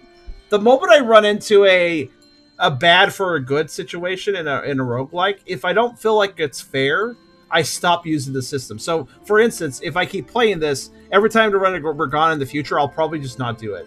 Because that was a really bad trade I had there. Maybe there's probably some trades that are more worth it, but now that I know there's at least one really bad trade, though, I don't want to do it anymore. What do you guys think? In a game like this, where you have an option to trade where you have an option to take a blessing, but you also get a curse. Because many games have that concept. Do you do it? Do you take the risks? Or do you just like, nah, fam, I'm fine, and just not do it? I'm kind of curious what people do in games like this. With balance comes order. Welcome. Oh, wow. Thunderstrike damage by 80%? Holy shit. Yes, dude, give me the 80% damage. It's like really... Oh, yeah, because I got a Conductor once, so now it's even higher. Yes. Very good. I think I like how Hades did the risky buff thing best with Chaos. I remember playing enough Hades to get to Chaos, but I don't remember how Chaos did it. Don't take it most of the time. Honestly, I prefer a consistent build rather than randomly get a debuff. But let's see if these go away together. Here's the thing. I don't think it will go away because look at this. Intimidation. Reduce enemy health in the forest area. Does Sluggish say reduce dash speed in the forest area? No, it just says reduce dash speed. So I think it's going to stay, honestly. But we'll see. We'll see. We'll see. If it does go away, I think it would be best if it also said in the forest area at the end of that description. If it does go away, it should probably indicate that. But that's my little nitpick.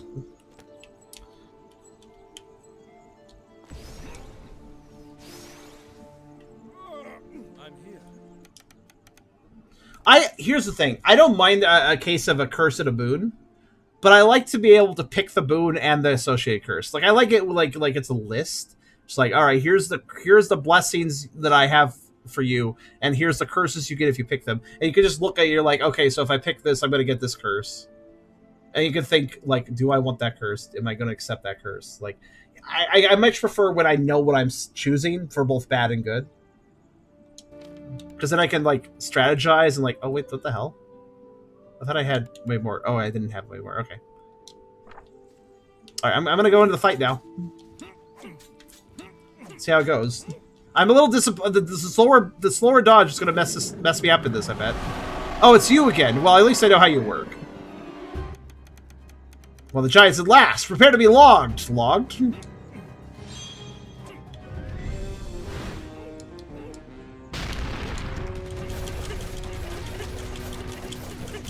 Yeah, I can hit both legs, by the way, if you notice.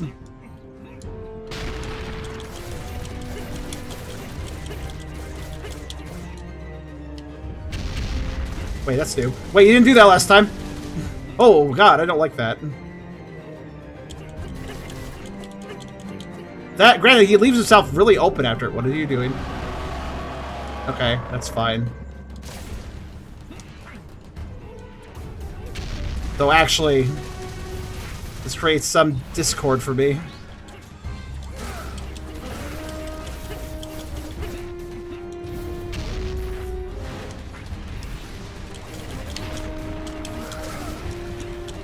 I can't see where the boulders are. It's fine.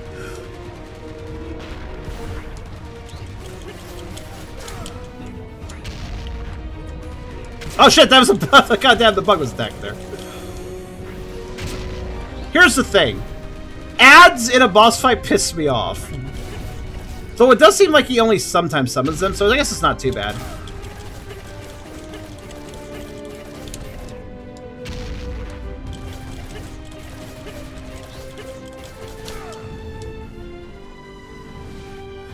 So he summons them. I could take them out then. That's not so bad.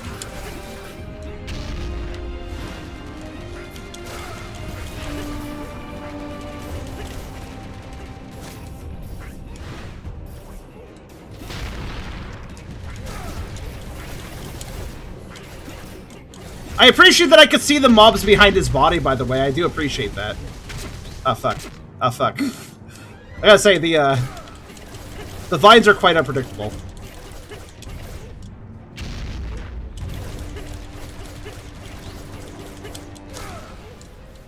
What's this? Okay. Oh, I can break those. Whoa. Whoa, whoa, whoa. Okay. It's getting a little upset at me now. Alright. I probably should break some of these. Whoa! Fuck! I wasn't expecting a light attack at that time! Gotcha. Oh, fuck. Fuck, fuck, fuck, fuck, fuck. Maybe I should have bought a potion. I was thinking about that earlier. Oh, and now the vines are staying around. Okay. I'm gonna lose this, I think. I don't think I can complete this. Oh, fuck! I dodged into a fucking thorn. Oh, well. I don't know how to properly dodge the thorn attacks. Holy shit.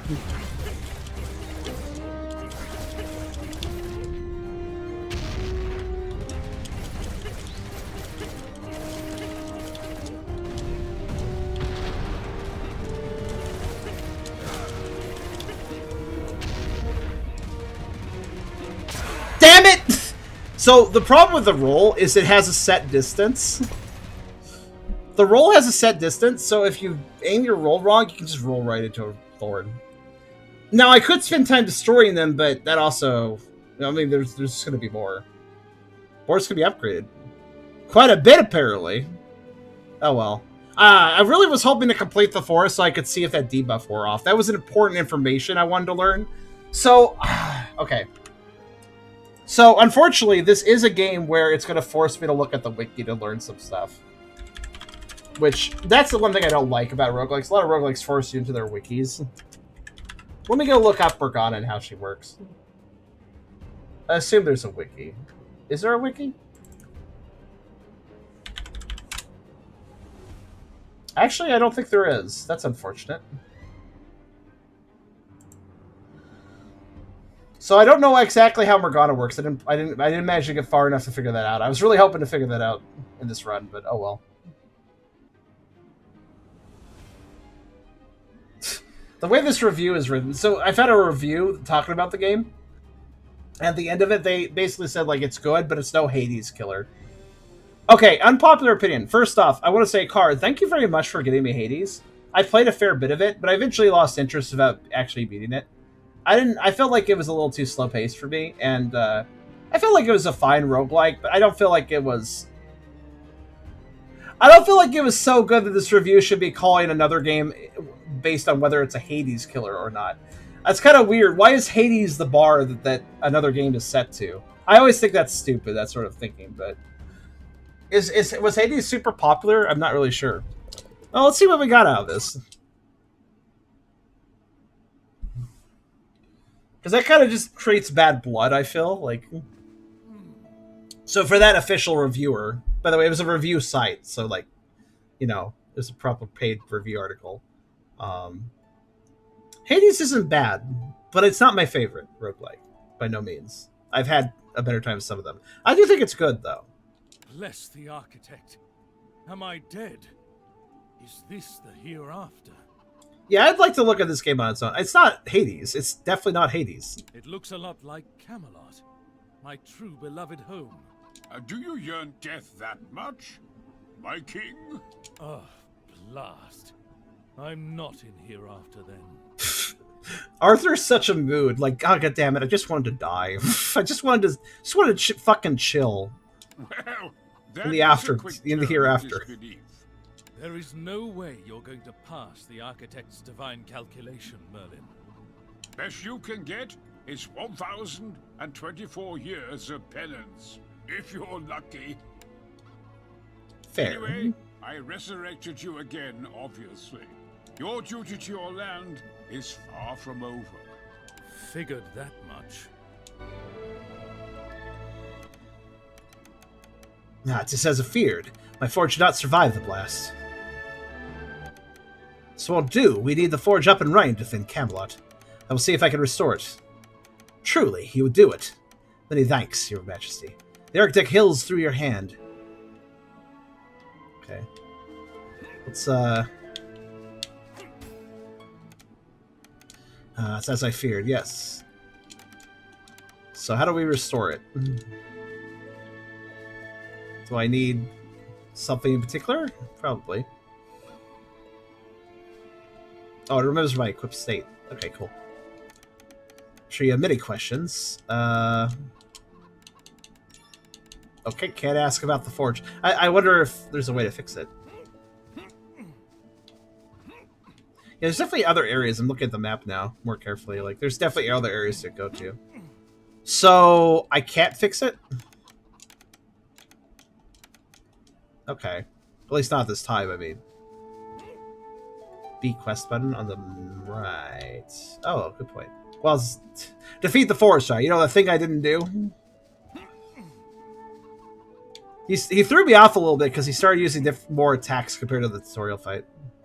Like, even before I got him to have half health, which I assume I did.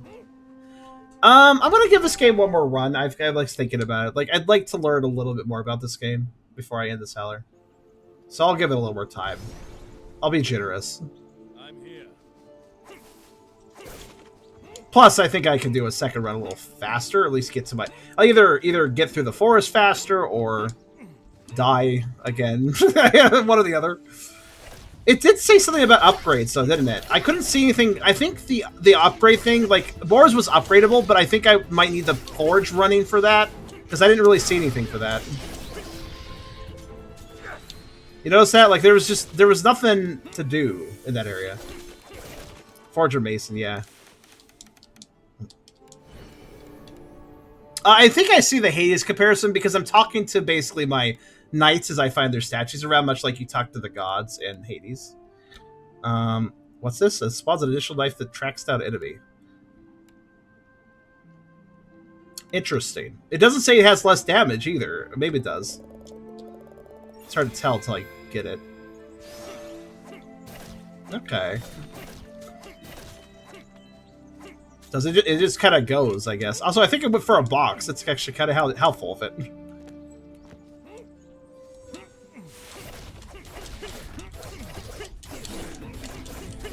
How much less damage is that?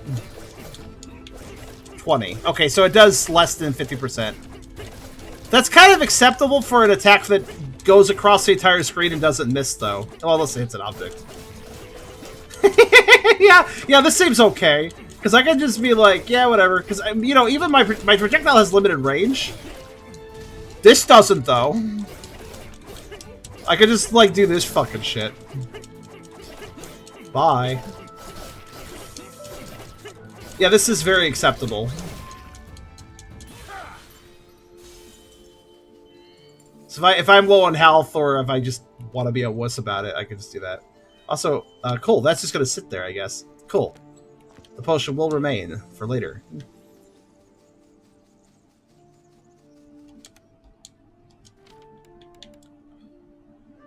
Also, was it just me, or did the merchant have the same items between the first two forest floors in the last run?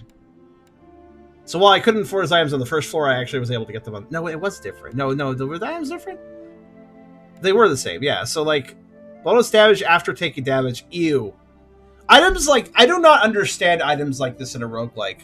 In a roguelike where you're trying to keep your health up as much as possible, why the hell would you want an item that allows you to get a buff if you get hurt? Well, maybe there's a proper build for it. I don't know.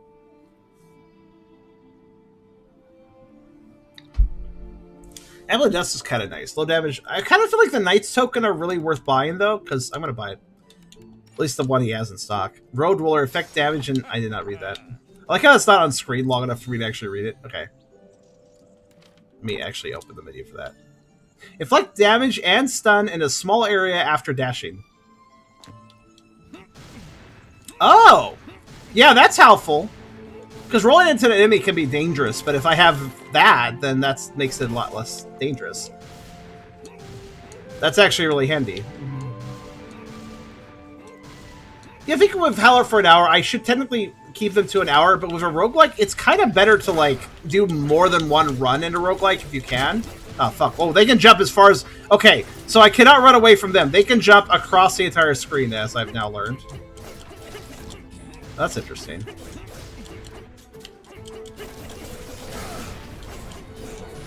So there is no running away from the mushrooms. Gotcha.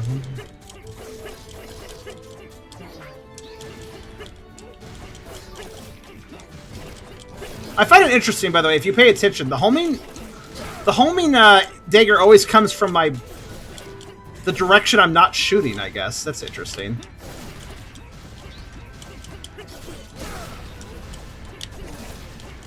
It's an interesting choice.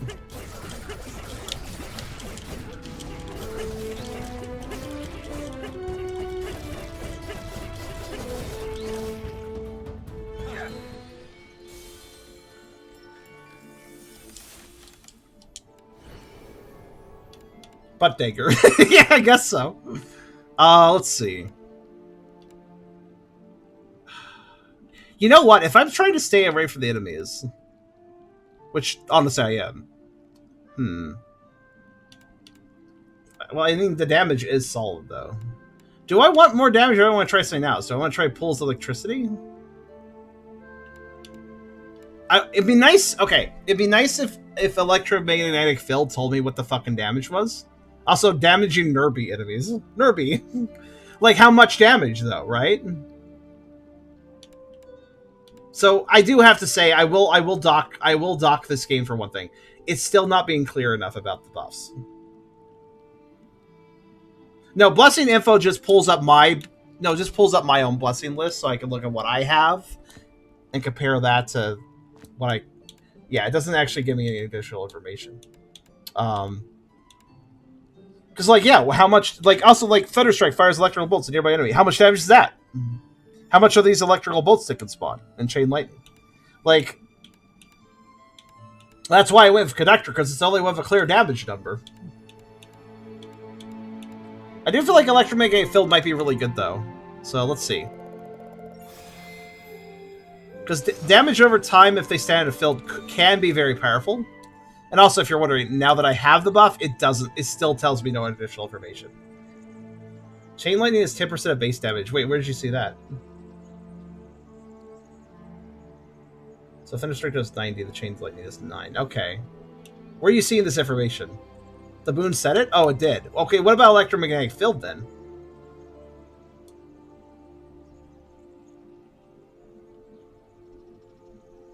Well, I just have to use it and find out, but... Yeah, so it is inconsistent. Sometimes it says it and sometimes it doesn't, then.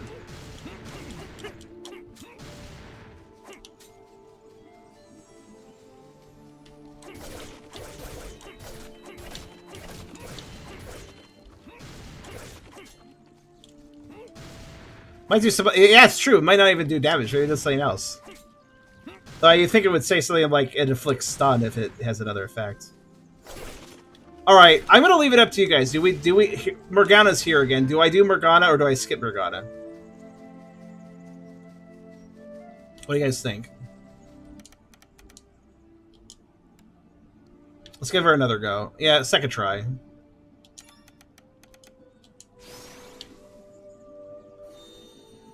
Less movement speed. Okay, well that seems a little more reasonable. Let's see.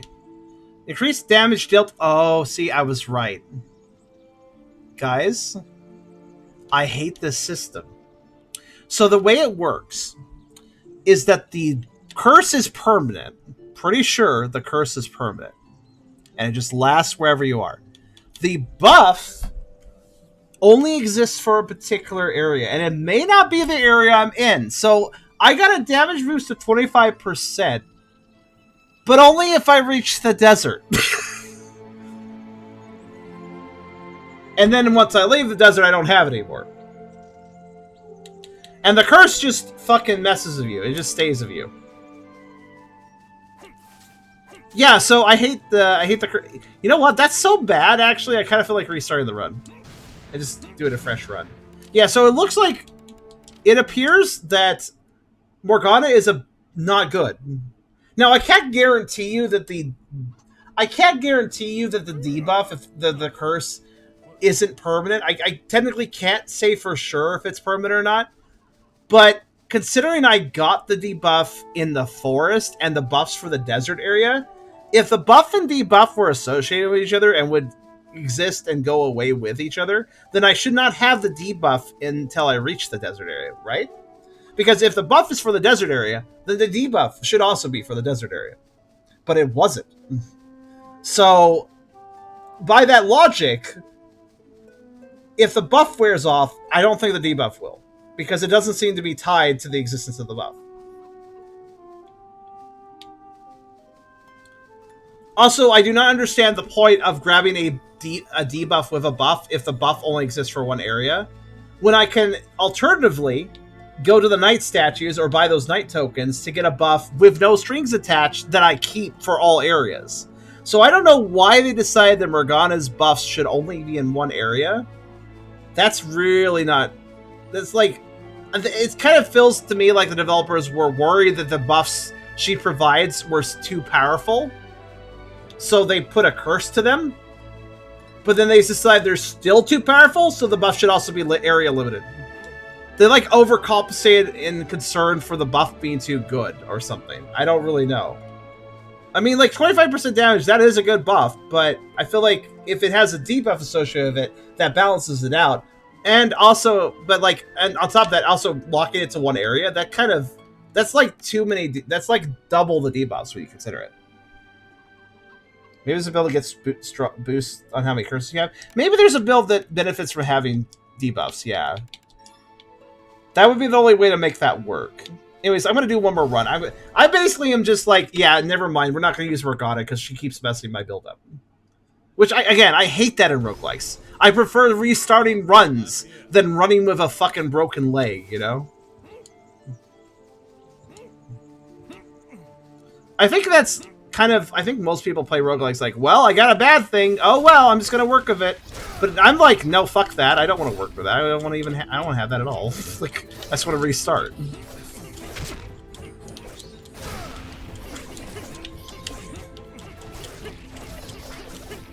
Again, if there's a build for it, okay, but I don't have that. So... Basically, whenever I play a roguelike that does something like that, I always feel like I was tricked.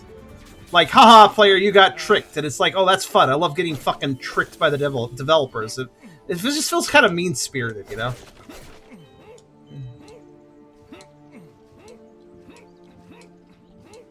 Maybe Border isn't available in Aya's Curse build? Yeah, maybe.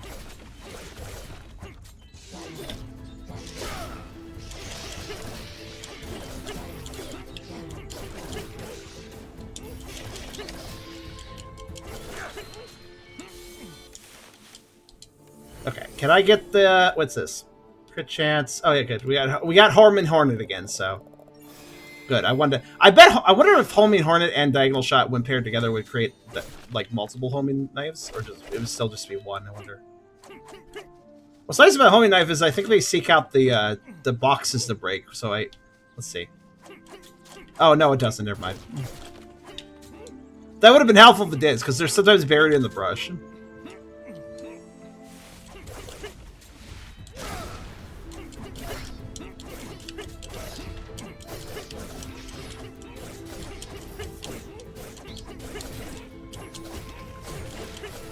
Yeah, honestly, the homing bolt is a pretty practical weapon.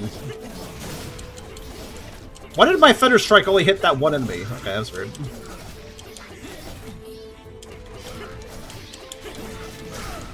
Oh my god, they won't stop bouncing! Stop it. So the thorny mushrooms bounce 3 times, the non-thorny ones bounce once. Okay.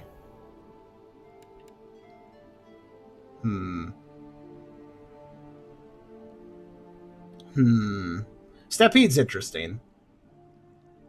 But I don't feel like it's powerful enough without having purple.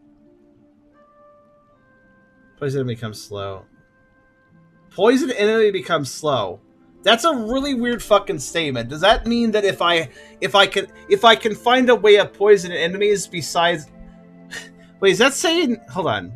That's a really weird description. Because, like, is it saying that if I get a poison ability, then I can slow enemies with that poison? If I can poison an enemy, I can slow them? Because I don't have a poison ability, so I assume that just does nothing currently. And then my crit chance is... Critical damage 15%. Yeah, let's Stampede. This is kind of a bad selection of blessings, honestly. Kind of a mad choice overall. Stampede can be useful, but the way I play cautiously in video games, I will say that anything where it's like, oh, if you are attacking consistently and building a combo, then you'll do this effect. I'm usually bad at that because I tend to break combos because I'm cautious, you know? I tend to not keep combos going very long.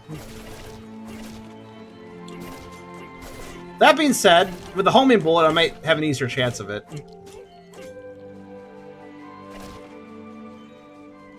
Yeah, whenever I find a buff that's like, yeah, if you combo a lot, then you'll, like, it's like, okay, I'll stop you there. I'm not going to combo a lot. Fuck you, Morgana. I'm not doing you anymore. Decline. A wise decision, perhaps. Even she's like, yeah, that's probably for the best.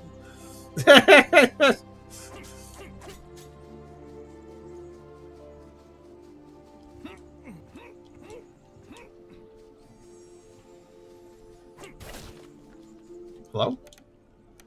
Die, you unholy being! What? Okay. What does this mean? What did you just say?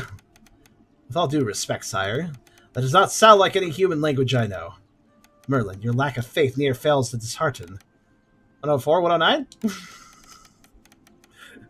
It's true that the sounds it makes are rather nonsensical. It's just a really good mathematician.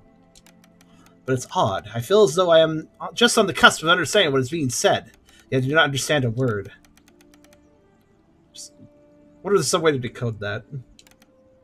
Sorcery, sire? Could it be? It's impossible. Yes, Merlin, at last I know something you don't. Why, this creature speaks nothing other than the divine language of yore, spoken only during the time of creation, the tongue of the architect himself. Very good. Yes, blessed creature is a cause for celebration. I, King Arthur, the most devoted servant of their architect's holy calculations. Oh yeah, the calculations bit. I was noticing that their architects, it was like calculation stuff, so like math. I'm able to hear with all my own ears the language of the divine. Yet your presence in the realm confounds me so, creature. What is a creature speaking from the divine tongue, doing in a dimension so far from the architect's light? Did you perhaps anger the creator? Are you undergoing some kind of holy trial? Merlin, what do you think? Huh? It's not like you to be so quiet. Ahem. This fine just compels me to silence. In any case, your majesty, I suggest sending the creature to the kingdom for now. You're right, a fellow servant of the architect would be a most worthy ally to have at our side. Hmm? Oh, yes, yes. I must understand this language, and it's most curious. Off you go now. Cool, I wonder what the hell that guy does at our base. Let's see here. Look at this discussion. The Steam page Morgana isn't only area-based boon. One guy said he got a shop price decrease by 25 boof. 25% boof? That's not enough boof, though. You gotta have 100% boof. Combined with a shop price increase by 25% debuff. So, it's the typical charm curse, then. Where... Okay, let me explain. Sometimes a game has a mechanic where there's an RNG aspect to it, where you can get something really good or you can get something really bad. And those systems are usually designed in such a way to be interesting and have a real risk-reward element, where sometimes you're getting the good stuff, sometimes you're getting the bad stuff. Those systems, if I interact with them, typically will only give me the bad ones. So whenever I interact with those systems, I am seeing the worst RNG, and thus usually say to myself, this is a bad system. And it is a bad system. Just that it's a bad system for me, because the systems hate me. So yeah.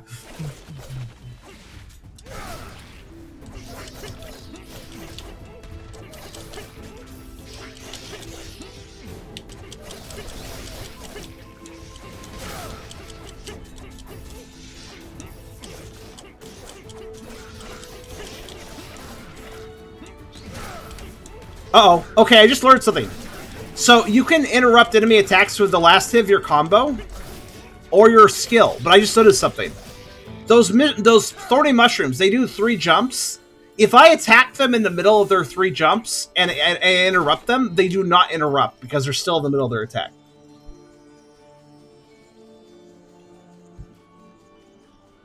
Also, the developers may know this, so we plan on helping Morgana come up with more interesting battles and impactful blessings and curses. Well, that's good. So, another discussion. You saw the devs mention they are aware Morgana's buffs are not good enough for feedback plan buffing. Okay, that's good. This game did come out recently, so let's see. Oh yeah, I haven't really been noticing if the field's any... Wait, what did I pick last time? Oh wait, no, that's right. That was the other run. The one I abandoned. Okay, let's take electromagnetic field so I can actually figure out what this does. Let's see how big the field is. I'll just cast it.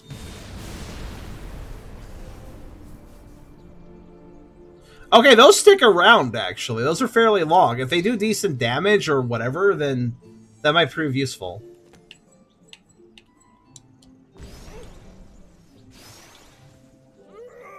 I'm here.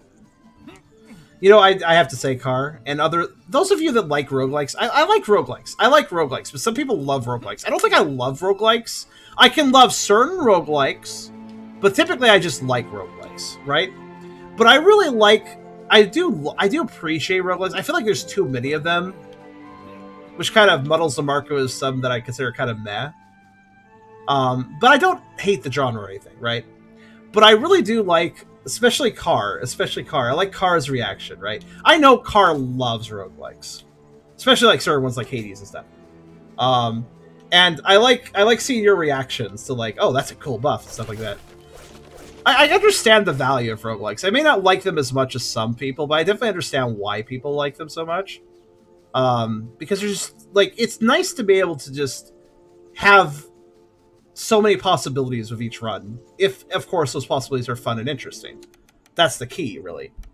You definitely enjoy some roguelikes, yeah. Okay, I'm gonna get the... Oh, okay, oh. So this... That's... ooh. Kind of like that, but I'm gonna take the next token because max HP. Boring but effective, so I'll take it. I say boring but effective, but honestly, it might save my fucking life, so I'll take it. The attack speed was interesting, but I didn't have enough money, so maybe next floor. Wait, how much was it? I didn't completely look. Oh yeah, I forgot I have Stampede. Yeah. What was the attack speed buff? What number was it?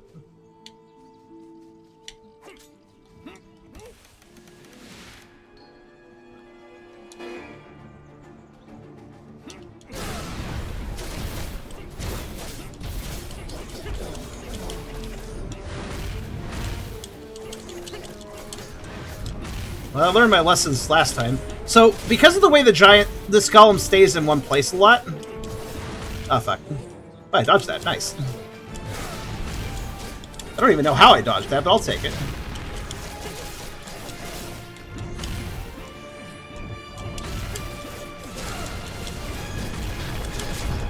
I think it goes without saying, but, yeah, having a giant field of damage when the enemy doesn't move that much is kind of good.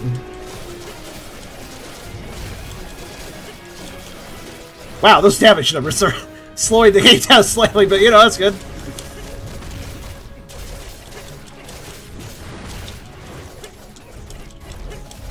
I do hate the ads, though. They throw off my rhythm.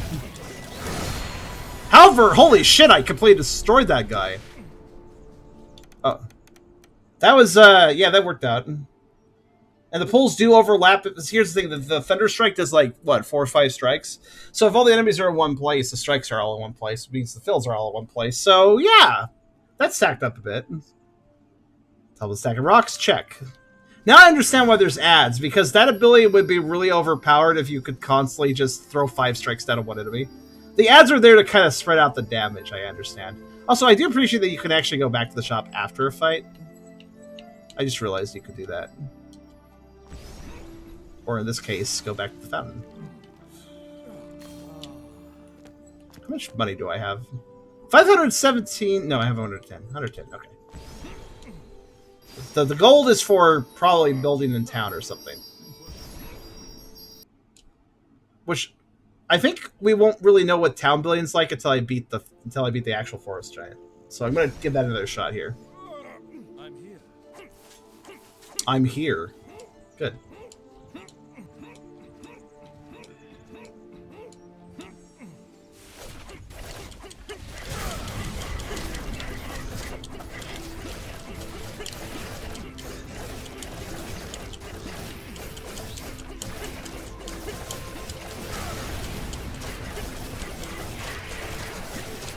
It is a little fucking chaotic with all the damage fields, though. It's breaking my brain a little bit, but that's okay. It's fucking things up, so I guess it's fine. I wonder if the damage fields also count for the stampede. Do you think if the enemies are getting hit in this damage fields, do you think that it counts for the stampede as well? Yeah, I was right. The damage fields are definitely beneficial, though. Yeah, I think it does. Am I doing constant criticals? Yeah, I think I was right. Holy shit. Those yellow numbers are crits. Are those... No, wait, no. I'm not doing... Wait, yeah, I think they all are crits. I think every single yellow number was a crit. So, yeah, I do believe it's helping the momentum thing. Wait, orange is crits? Oh, is that not crits? Okay, fair enough. They were, like, bigger numbers than usual, so I thought I was critting. Okay, what do we got? Bonus damage after killing the enemy. For 5 seconds, okay. Violent outburst, inflict... Oh, it's an active skill. Inflict instant damage on large area. You may have noticed I'm skipping the active skills because I prefer buffing my normal skills. Bonus damage on enemy of low health.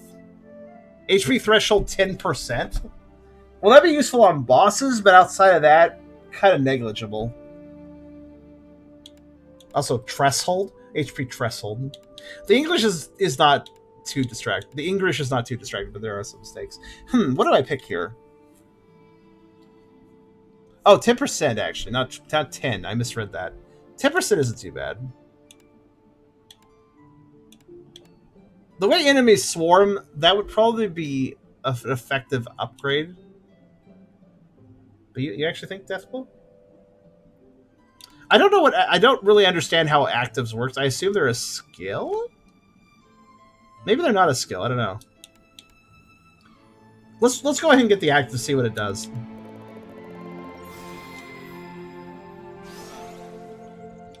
I see you have equipped an active blessing. So how's this work? The souls of the knights have detected your presence.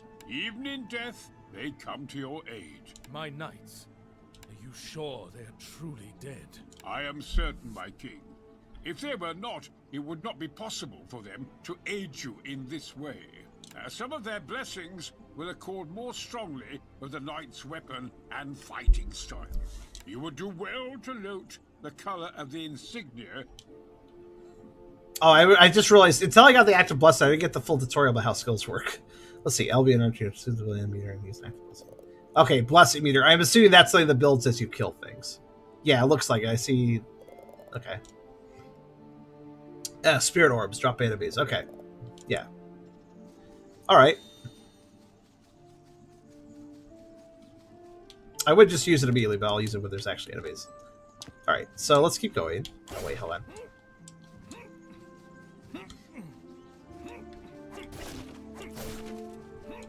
That also explains why the bosses have ads, so you can fill that meter by killing the ads, you know? Yep, I'm gonna ignore you. Just learn my lesson on that.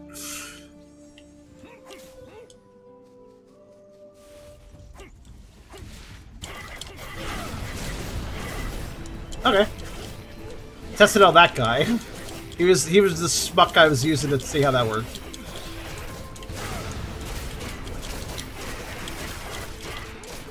One problem with the electric fields, the Hornet's attacks are yellow, so they're kind of hard to see now.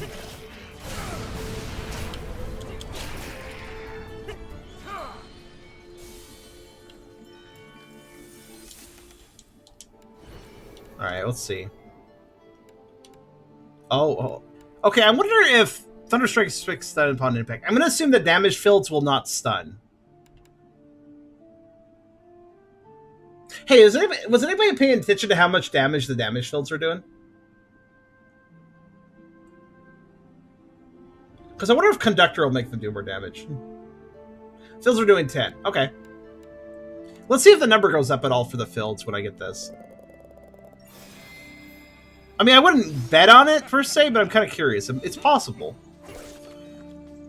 So I just increase overall damage for Thunderstrike. Let's see if it applies to the fields.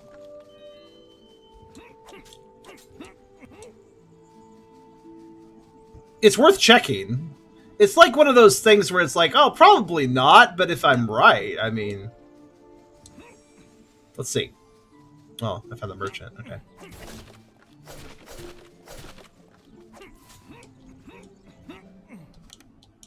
What he has.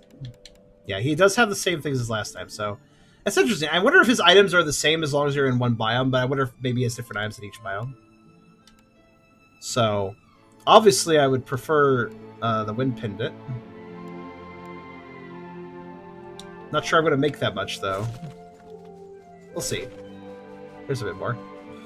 Oh, that was gold, actually. Actually, what is...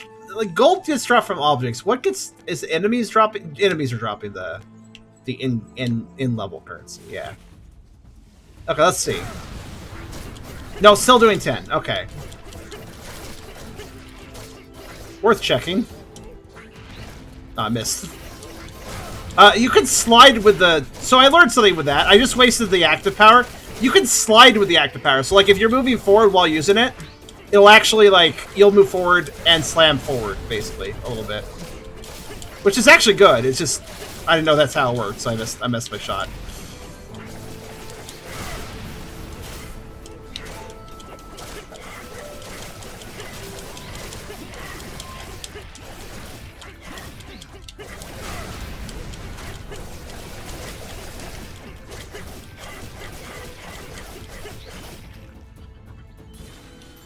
Okay. I do feel like this is a pretty good combo I got, though. Like, the damage does feel good. So let's see. 203 now, okay. I know you guys can't see the number, but I can, so. And that's all that matters now. Hopefully this area is big enough to give me 300. Let's see.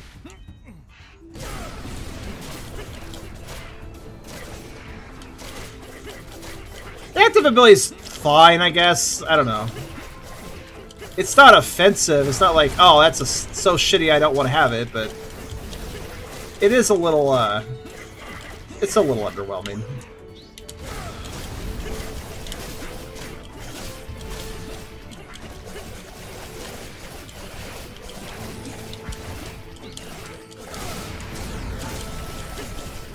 The damage fields, though, they're kind of a huge deal. I do like them.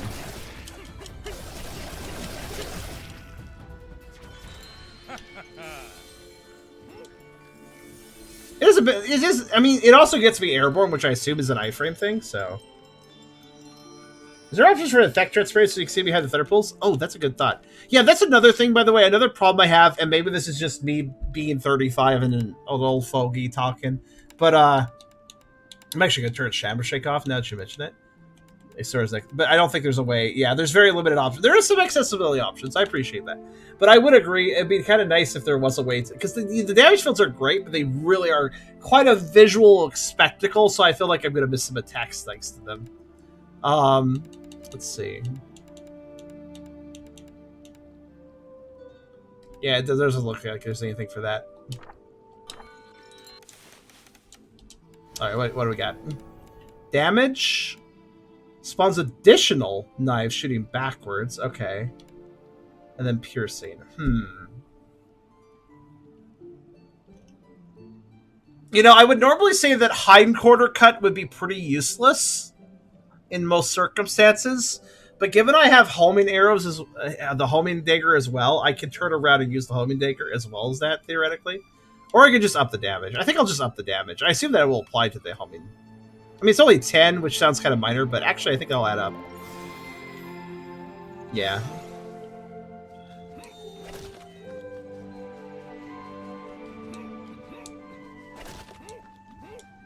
So it looks like if there's boxes in the brush, that part of the box still sticks out a little bit.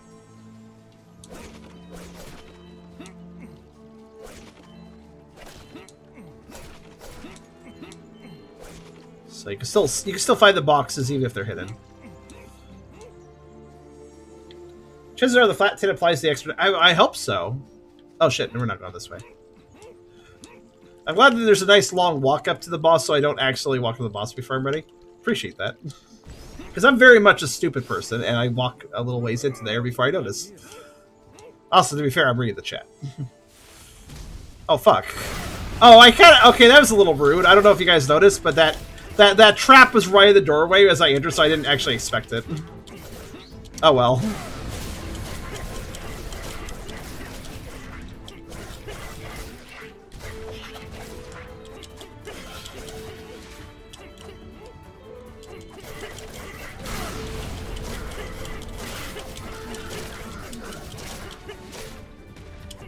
The big mushrooms kind of frustrate me. Let's get rid of them. Their AoE is big enough where if I'm not paying attention, I really can't escape it.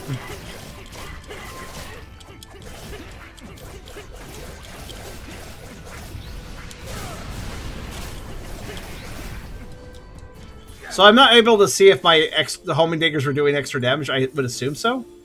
Also, okay, there's one more room. I don't know if I'm going to be able to buy that upgrade. I hope I can. I have 272. If there's another enemy room below me, then maybe. The Howling Knights their own damage. Okay, well that's okay. At least they're still kind of nice.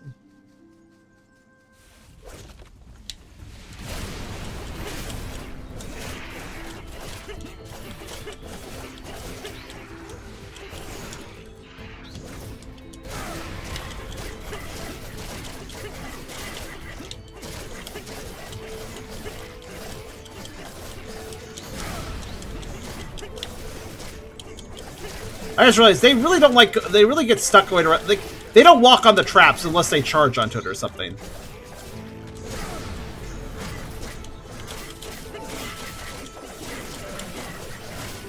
Okay, it's getting a little crowded over here. I'm moving over here. I'm leaving. Please stop jumping on me. Oh, look at that. They have to walk all the way. They all have to walk over the damage fields.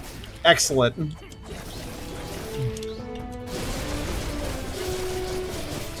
Get the fuck out of here. Also, thankfully, that was more than enough to get the quantity I needed. Very good. Also, you've got a potion out of it. So I healed up as well. The hell? How would I have ever known that box was there? Alright, yeah, see, the AoE, I can use it effectively because I don't like being near enemies. So, that means the enemies have to walk over to me, which means I can use the damage fields very effectively. Oh.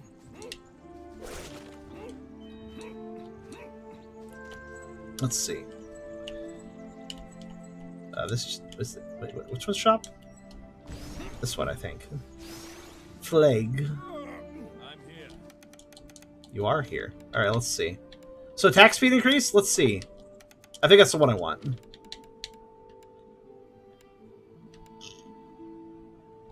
So this is how fast I shoot.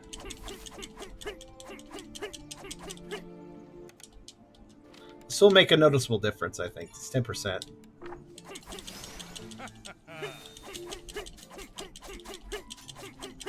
Yeah, it is slightly faster. I feel it. Alright, let's give this another shot then. Now, here's the thing. I could probably stay away from the golem this time, and that might help me a little bit. Well, like, I probably should get in for better damage, but I also don't have to, right? I think I'll get in whenever he doesn't have ads. Scrap it, Bark. I'm here again. I do believe... Wait, what?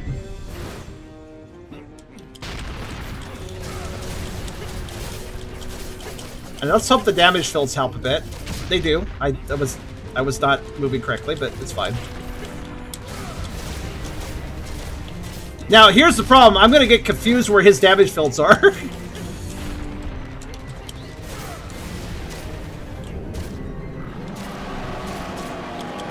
There they are.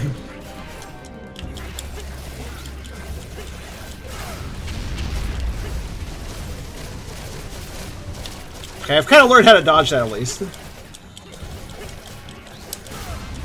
Yes, both legs. Perfect. Just what I wanted.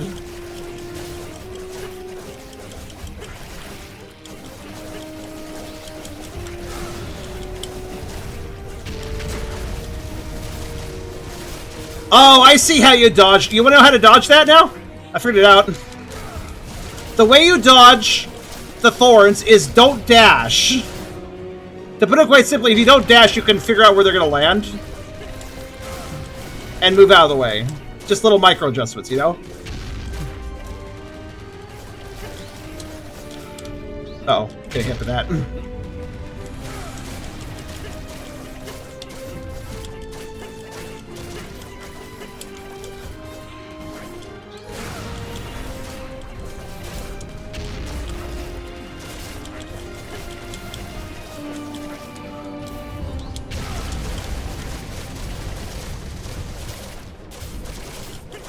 I can't see what's to his north, though. Oh god, this is bad.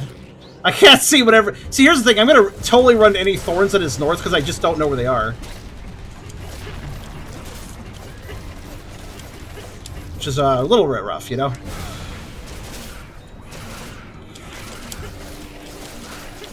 That being said, I'm doing a lot better this time. I will say that. Fuck the ads, though. Seriously. Oh, fuck. Okay, I think that was a bigger rock than before. I got confused with that. Oh, I'm getting beat up, though. Let's just finish this fight before I lose. There we go. Ah, fuck, he fell at me! Oh. I skipped the dialogue line because I thought he was going to do damage. I was trying to roll. I wonder what that said. I wonder what that said. I was like, oh no! He's probably one of those bosses that will hurt you one more time as they die because they're big. And I tried to dodge it, and then I skipped the dialogue. Could somebody pull that up in the VOD? It was up for a split second, so...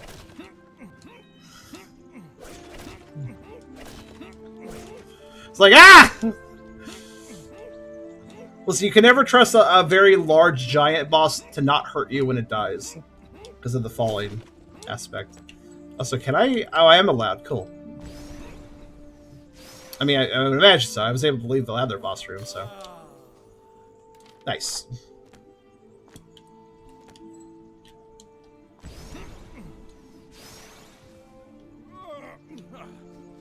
So, Jim get?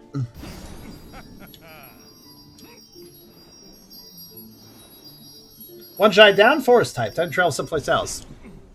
To the desert, I assume. Yes. So here we go. We have a successful run. So I'm gonna, when I lose, I'm gonna switch games. Sriracha Desert. Okay.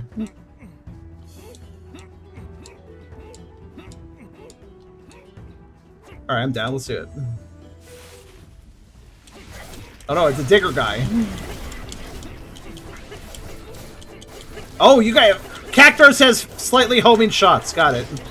That is something I'm going to have to watch out for. That could surprise me.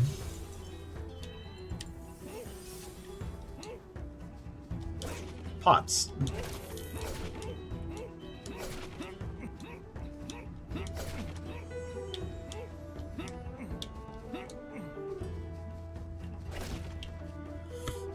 I like how Arthur, when I fight Morgana, he usually goes, "Look, Merlin, it's Morgana." But the thing is, like, they're bitter exes to each other. So that's like saying, that's like hanging out with a friend and you see their ex and you like cheerfully just say, "Look, it's your ex you broke up with in a bad way." Like, look, it's it's that one person that broke your heart that one time. Look at that. Oh, we got a little Sonic here. Oh, we have like little sand trap flower things? Interesting.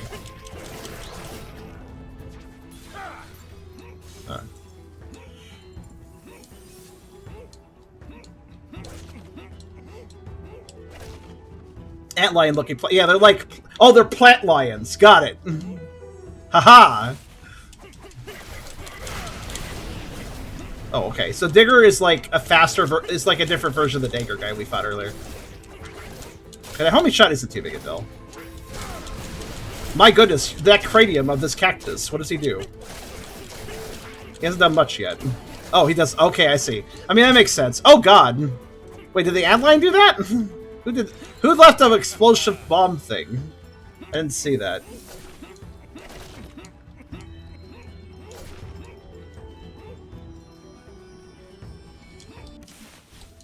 Alright, what we got? We got the diagonal knives, we got crit damage, we got additional knives back. I'm gonna do the diagonal knives. Because I think they're okay. Even if they do less damage, they're still pretty good. Where is the Mason? That is a good question. Probably here somewhere. How come you're still alive? Oh, well. Oh, the shop... Wait, why are we being so disparaging to the shopkeeper? Ugh, it's that guy that sold me some useful items. Man, fuck, I thought he would have died by now. Like, what? Oh, so his previous stock of inventory... So his inventory stock expands of each level, but it doesn't go away. Like, his previous ones doesn't... His previous stock does not leave. So you can buy stuff later. If you see something you like in the shop but you can't afford it, or you want to buy something else, you don't have to fret about it. It'll still be there later. But the inventory does expand. We're going to buy the Night Sword. Movement speed, 3 plus 3. I'll take it. So the instant kill chance is kind of... I wonder if that works on bosses. Probably not, but it'd be kind of great if it did. Because the amount of times you hit a boss, it might trigger. It's interesting. The Dusk and Dawn anglets, they do... You know, putting them together, that actually is pretty good. They synergize well with each other, which kind of makes sense. Also, yeah, more speed. It'd be great if it did insta kill the boss, though, because it'd be such a low chance, mind you.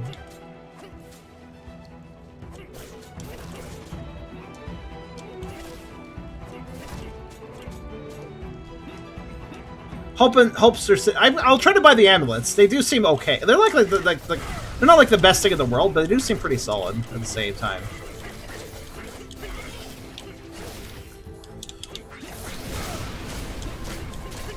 So I've learned to stay away from big cranium guy because I need to stay far away because when he uses the big shot, okay, well he died. He seems resistant to attack unless I'm close to him though. Like he wants to get close to me so his spread shot can't be dodged. But in that I can just stay away from him. He doesn't really attack that often. All right, what we got? Bonus damage after killing enemy. That's really solid actually. So probably go with that.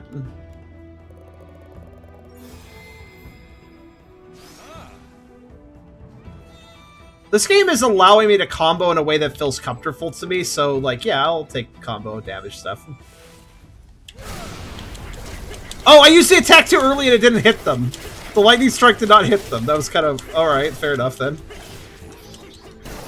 Uh-oh. Whoa! I dodged the wrong direction, damn it. Stupidity! Oh well. I like dodged twice and stayed in the damage field because I wasn't pressing the right direction. Curses.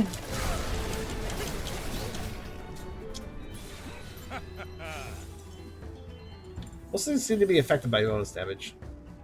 I mean, I would hope so. I would hope most things get affected by it. I would hope enemies just don't go just like, no, I'm not going to take the bonus damage. Oh, you mean that my equipment? Excalibur shaking with delight. Oh, why? Oh, the boss fight. The boss fight. Excalibur wants to kill shit. I would hope the enemies don't just have a I'm gonna not pay attention to your bonus damage deep like buff. Like that would kind of suck, actually.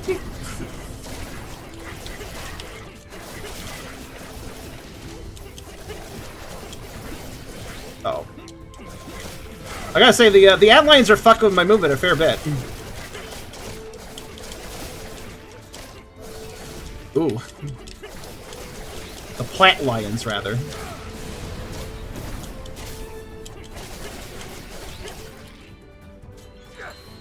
Grumpy cranium cactus has nothing on me. But what? Did you guys see the little crumblies that were moving around? What was that about? I don't even know. They're little bits of broken something. Enemies are Pokemon gain the unaware ability. Exactly. Oh yeah, I can combine then. Oh, crit damage plus 50. I kind of wanted to like Baka knives, but that's also pretty good. Has anybody been paying attention to my crit? How is my crit doing? Don't I have a buff that yeah, rampage. If I can up my crit chance and upping my crit damage, it's not that big. Okay, I'm gonna grab the knives. Or do I want to bounce the knives? No, I want more knives. I do have the momentum, but I don't know if it's been really doing that much. But let's see how this looks. Yes, that's more like it. I think there's more knives is good. If it's raised by hitting stuff, then more knives also helps in that regard. It's a neat pattern, actually.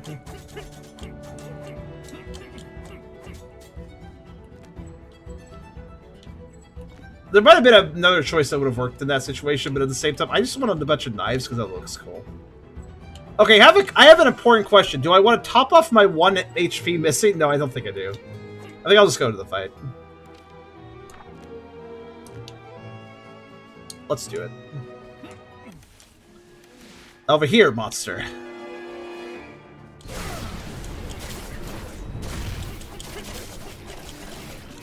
I wonder what the statues are. Oh shit. Oh, it's trying to bounce on me. That's rude. I don't appreciate that. Oh, okay. Chargy guy. Alright. Oh, multiple charts. Gotcha. Oh, just land already.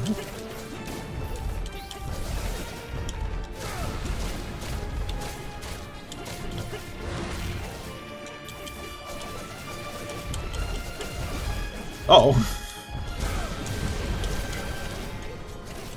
I don't like his statue. I wanted it to go away.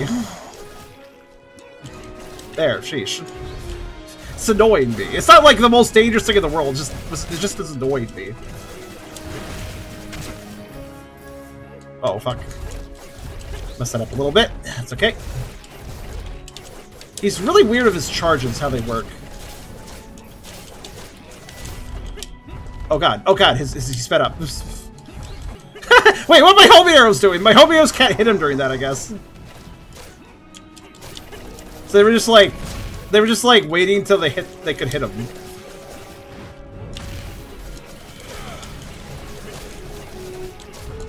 Interesting. So if I keep firing them, then they'll hit him when they can.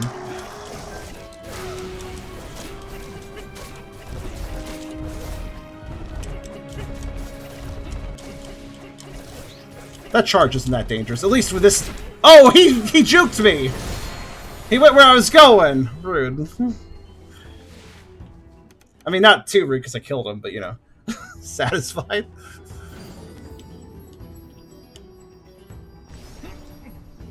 Bosses drop focus orbs when hit.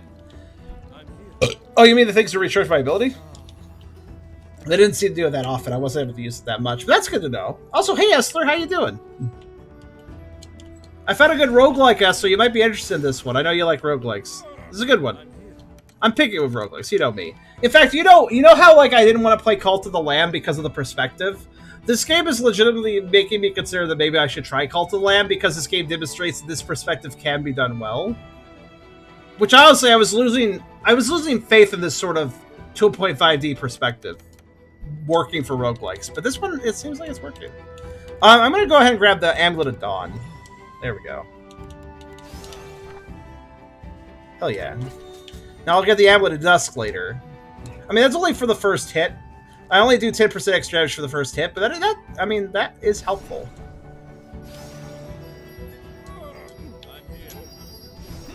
I like how Arthur keeps saying every time he teleports, "I'm here." It's like he has to announce to the room that he's entered.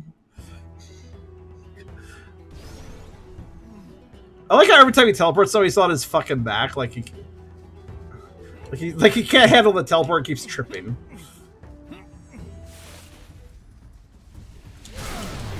Oh, those things, okay. Ah, ball. Oh, I see, it's the dung beetles doing that. I should have figured. Nope.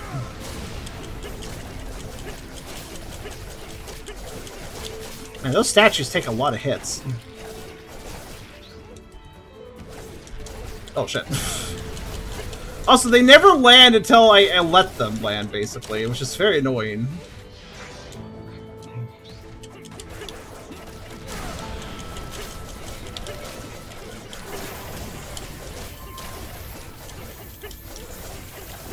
I'm sorry, did that one bug just have a laser beam? Oh god. Hello. Oh god, there's a lot going on all of a sudden. 1 second. Yeah, that's laser beam. Alright. Let's not have laser beams. How's that?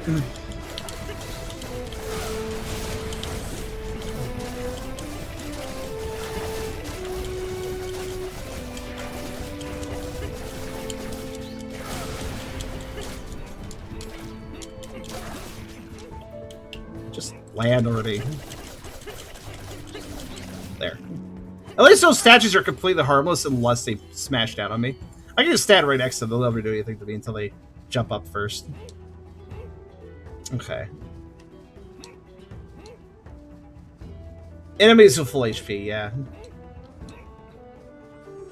Which is more useful, technically. Oh, hey. Oh, it's you.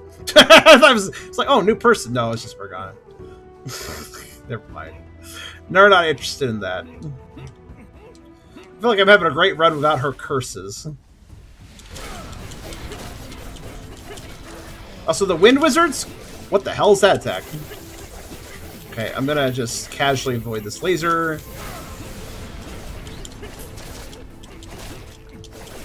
Who's blowing me around? Is that the other scorpion doing that? There does seem to be a second one. I'm just gonna stay on the move and just take them out slowly. I do not appreciate this wind. This wind is annoying me. Oh, it's that one. There's like a witch doctor dude doing it. Okay. No, wait. Actually, what the hell is doing that though? Oh, maybe there's another one now.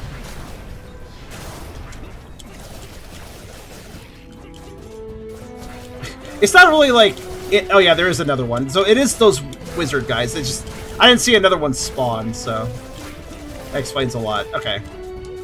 It's like really obnoxious. Not really like super dangerous, but like just I don't know. It's annoying me.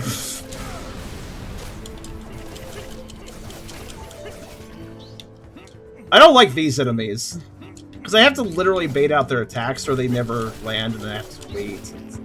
Stupid jerks. They're not the worst. Again, they're manageable. They're all manageable. They just annoy me.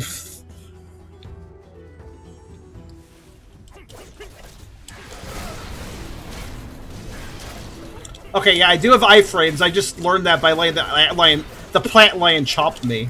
I do indeed have the ability to have iframes while doing that smash attack. Otherwise, that thing would have totally bit me. There's a new cactar. What do they do?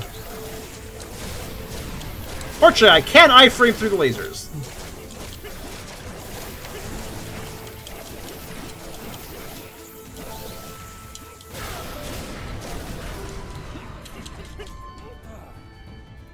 Decimated everything but this one enemy.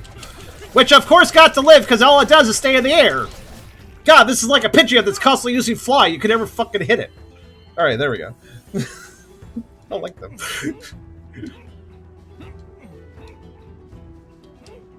Most of the rooms have been loot rooms and not boon rooms. Yeah, I wonder if it's, like, just the lucky? I don't know. I mean, loot's good, just...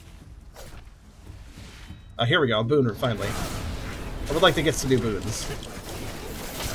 Ah, fuck. Unexpected laser attack. I really gotta take out those scorpions the moment I see them. Or at least the ones that, do that one attack. Because they are kind of a problem. There they are. Of course, the AoE did not decide to hit the laser beam scorpion, but that's okay.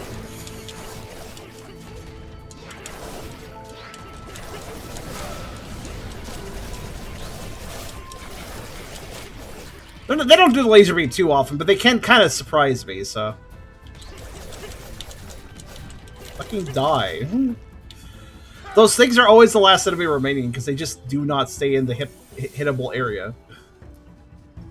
Anything in this room? This room is really big. Why is this room so big?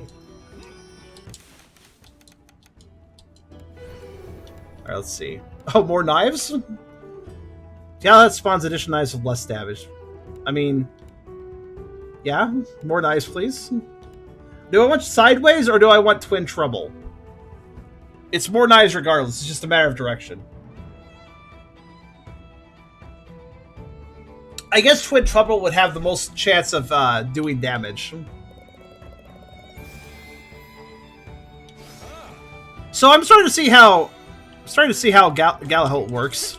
Galaholt is about well, bullet hell. Bullet hell works for me. Yeah, it's a shoot up with Galaholt if you keep going with him.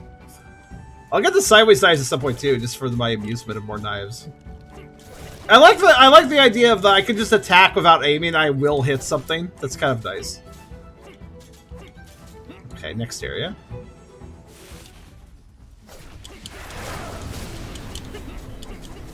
Whoa.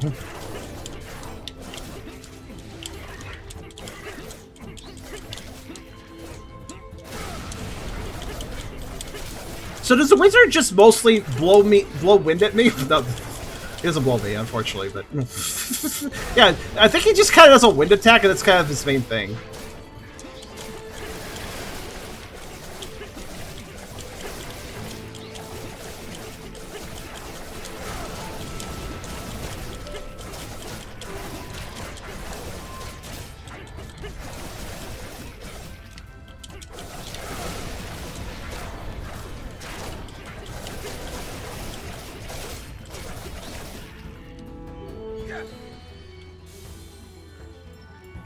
I do appreciate a roguelike that gives you both projectile and melee as an option. The hell is this?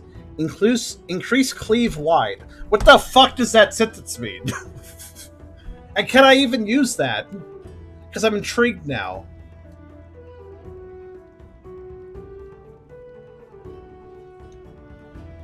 Like, would that increase my bullet size, or...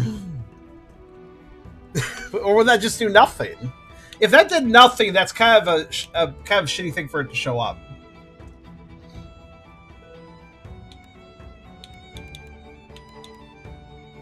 What's this? Chance to release Thunderstrike on... Oh my god, yes. Wait, would that have the... Holy... Hold on a second. Would that also add more damage fields? It probably would.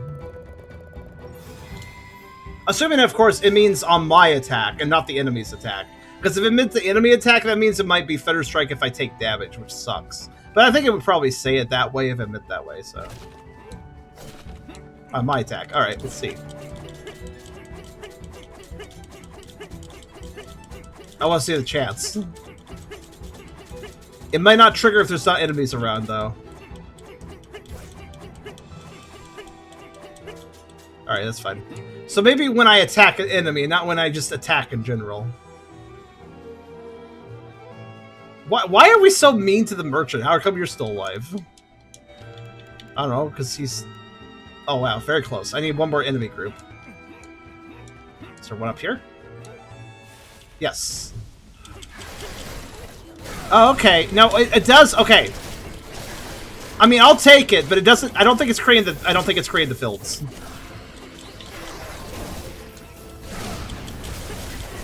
It is doing it. It's just not creating the fields.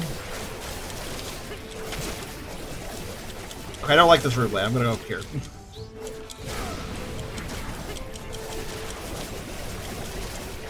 Okay, it feels like I'm gonna dash into an ant line in every direction. It's not the best.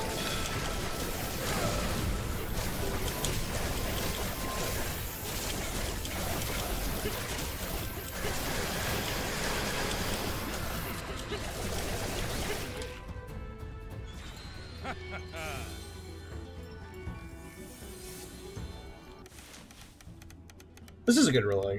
Assuming you don't pick Morgana's curses and spell and bluffs right now, because it's not. It needs balancing first. Alright. Oh, we got the explosion! I was wondering if that would pop up.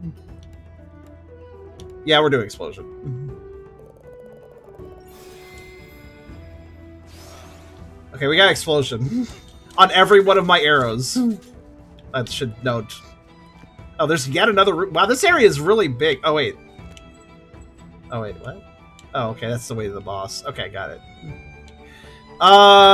Okay. We're about to face a golem. Do I want to top up my health? Or do I need to not worry about it? Oh, I could buy the... I'll buy his potion. Why not? I see no reason not to.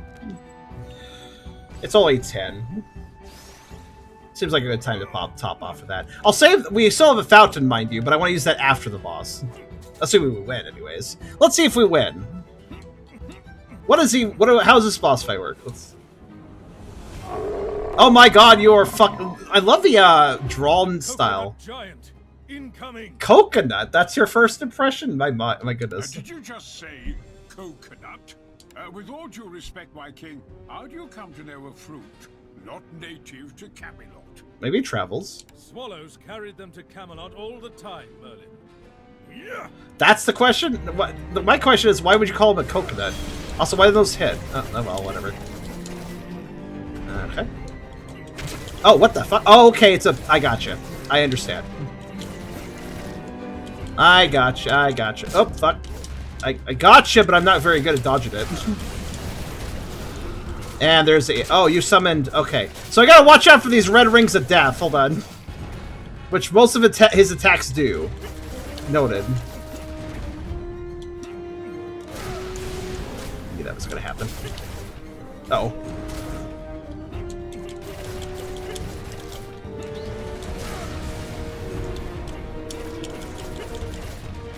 And the rocks, okay.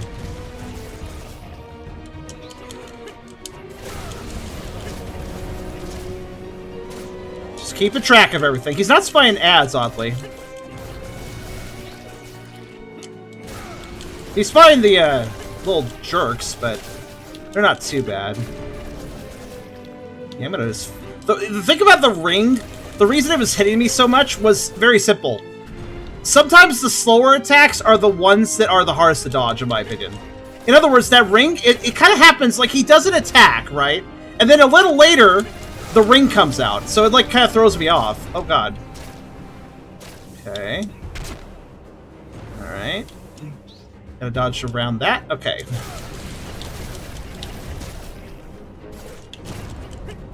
Like, the ring is not immediate, which makes it harder to dodge, in my opinion. Because you have to, like, pay a little extra attention to it. Uh-oh. Oh, no. Oh, I was expecting him to bounce off the wall. Oh, I don't want him here. Oh, that's not a good place for him to be, guys. Because if he's down there, I can't see what's going on down there. Yeah, see. Sir, could you please go somewhere more convenient to me? Oh, they do have a range, actually. Come up here. Thank you. He's so slow! It's like, yeah, I'll come over. Give me 5 minutes. I like how he just casually walked over, honestly.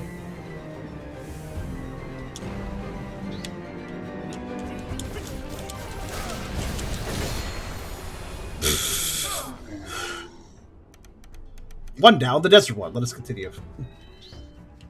Boof has the DPS he wanted all along. Let's go heal. That boss was easier than the other one. Probably because he's a sloth, so I just didn't care to actually do much.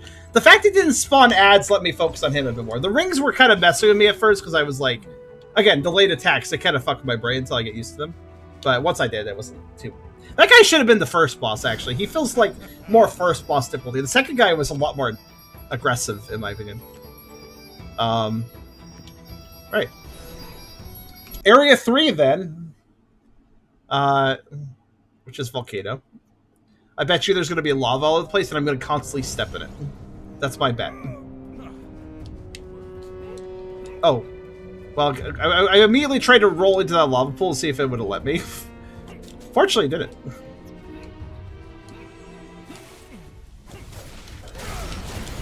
Oh, hell, those guys. Oh, God, fire. Okay.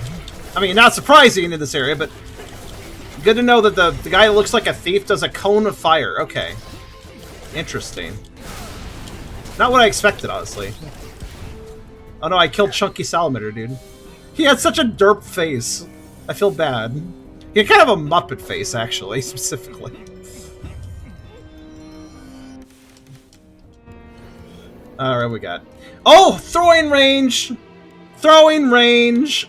Oh, 50%, yes. So one thing the one thing I would say about the projectiles, they don't travel super far. Now they do. Oh yeah, that's way better. Holy shit. Because I still had to kind of approach enemies due to projectile distance. Now I don't have to as much.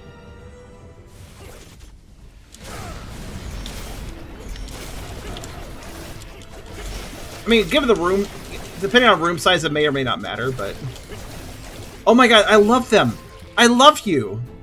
Look at you! You're fat, too. You're also not that dangerous. I just want to note that. I like how their throat like goes like froggish kind of expansion before the fireball comes out.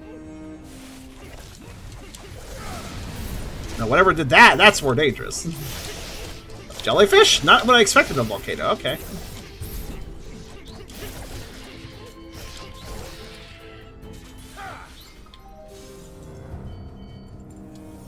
I'm kind of doing a pretty good job decimating the enemies in this area. So far, not that dangerous. The cone fire breath guy could catch me off guard if I wasn't careful. By the way, I wonder what this means. You see how this pathway has a light and this one doesn't? I don't know what that means. Or maybe it's just because I approached it. Oh, it's just because I approached it. I get it. Oh, it's one of these. By the symmetry of which the creator balanced the world. Sinner, do you accept this challenge? Yeah, fuck it. It's just survive. It's not too big a deal. Or, you know, I could kill as well. As long as I keep moving, I should be fine.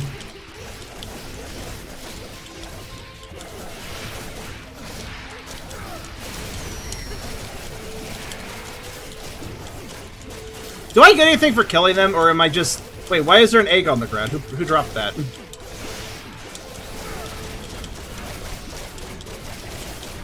So it looks like... Oh, no, this is worth it! This is worth it! This is absolutely worth it because the enemies drop money still. Oh, this is lucrative then. And they're clumping up really good, too.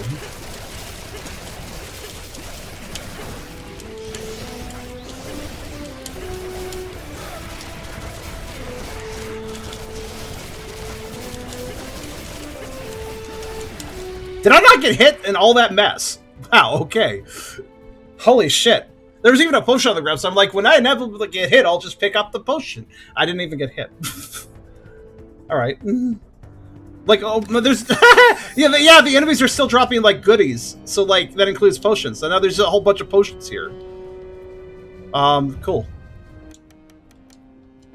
So he doesn't want... He sticks... Weird how he sticks around. And yeah, I can't hit him. Still haven't found them. Yeah, what the hell happened? The Mason is how we fix the buildings, right? So... Yeah, we got healing all over the place, actually.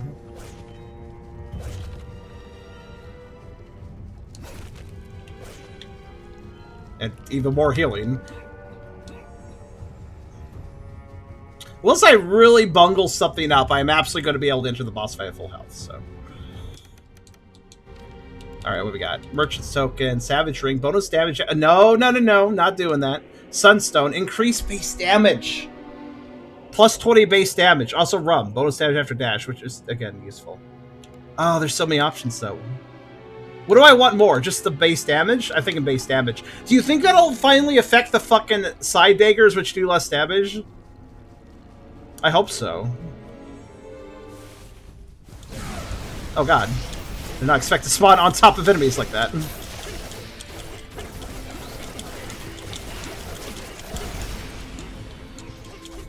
When in doubt, just keep dashing, I've learned. Also, interesting thing. It's okay for me to stand in a group of enemies and use the smash attack, because even if, like, I have iframes while I'm doing it, and then after I land, they could technically hit me, but they won't, because my smash stuns them, which allows me to get away. So yeah. It's another boar. It's good. What do we got? We can do the sideways ones. We could do bounce. I wonder how... I wonder how the bounce works. Because that might be exceptionally good.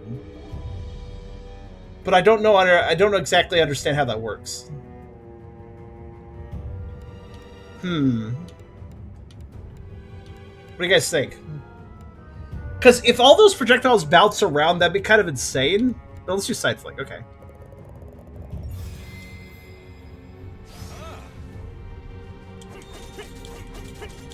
That's a lovely pattern we have. Alright, let's see.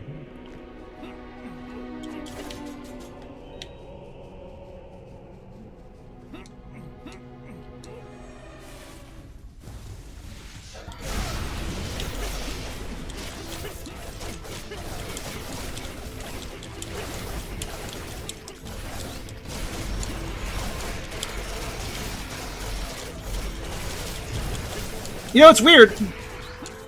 The game is doing good information conveyance because the AoEs are red and my attacks are yellow. I thought that would mean that I would mix up my attacks and theirs because they're both warm colors. But I'm actually doing pretty okay at seeing like, aha, that's an enemy field, not mine, and I'm going around them. So I'm not having too much trouble figuring that out. Oh. Well, orange is me. That's an active ability. Spawn barrier that protects... I don't really need that, because I'm dodging the projectiles. Alright, what we got? I guess crit damage. This is a pretty boring blessing, looks like. Unless we learn how to poison enemies. I'm legit curious. If I buy that, will that count as slowing the enemies? I don't know. I think I would have to... I haven't seen any way to poison separately, so I'm wondering if that does poison. I'm not sure. Like, does maybe an agent give me the ability to poison? But wouldn't it just say slows enemy or something? Shots slow enemy or something? If that was the case, I'm not sure. May need the Green Knight for that. Maybe it's a Green Knight exclusive thing. We'll up the crit damage. We did get an option for poison skill, did we? Alright, fair enough. I didn't see it.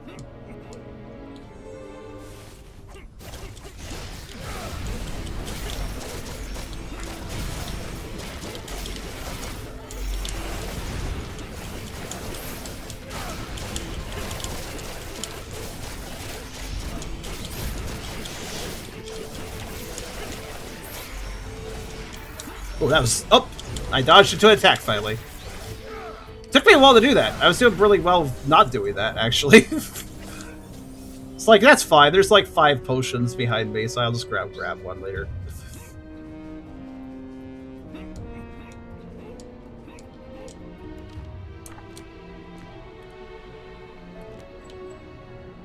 By the way, I'd like to ask a question. This way the boss. This looks like the way the boss. Why is it that there's a lot of games that put your map to clicking in the right trigger? I've never understood that. Right analog stick, I mean, it's fine. I'm fine with it. But I wonder why some games do that, actually. There's a lot of buttons on the controller that aren't used, so I'm kind of like, I feel like you use the analog stick buttons when you run out of buttons. I feel like that's what the best use of the analog stick buttons is when you run out of buttons for other things. When you run out of space for other buttons. But, like, there are other buttons that could open the map, so it's kind of perplexing to me. I have enough for one of these. What do I want to get? Oh, I don't have quite enough for the Knight's Token. That's a shame. I can probably get it after the boss fight, though, most likely, so... So, base damage? Yeah. So, guys, watch my side daggers. I would like to know if they do more damage now.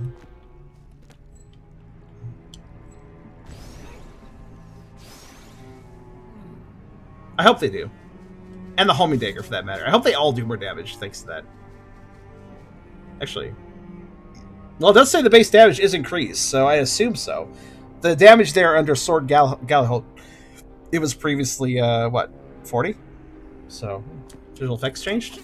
No, it looks the same. Oh, more enemies. I was hoping for a short moment of... Oh, that's a Puppo. Cerebus. Cerebus!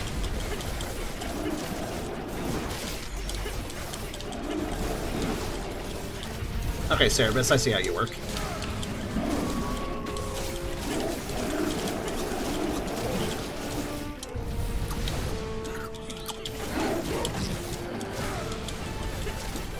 I mean, it says Hellhound, but it's Cerebus. Come on. No, we cannot pet Cerebus. So Hades is superior in that you can pet Cerebus. And are they spying little ones? They're spying little ones. Little ones with big old bitey mouths. I love it. I'm stuck in the corner. I'm good. Stuck in the corner. How did I not take damage there? I got stuck in the corner and I was fine.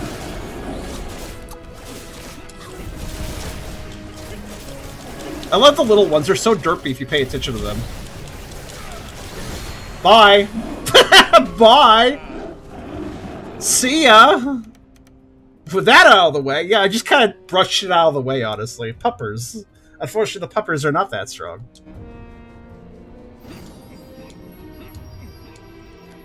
But did the puppers give me what I was wanting?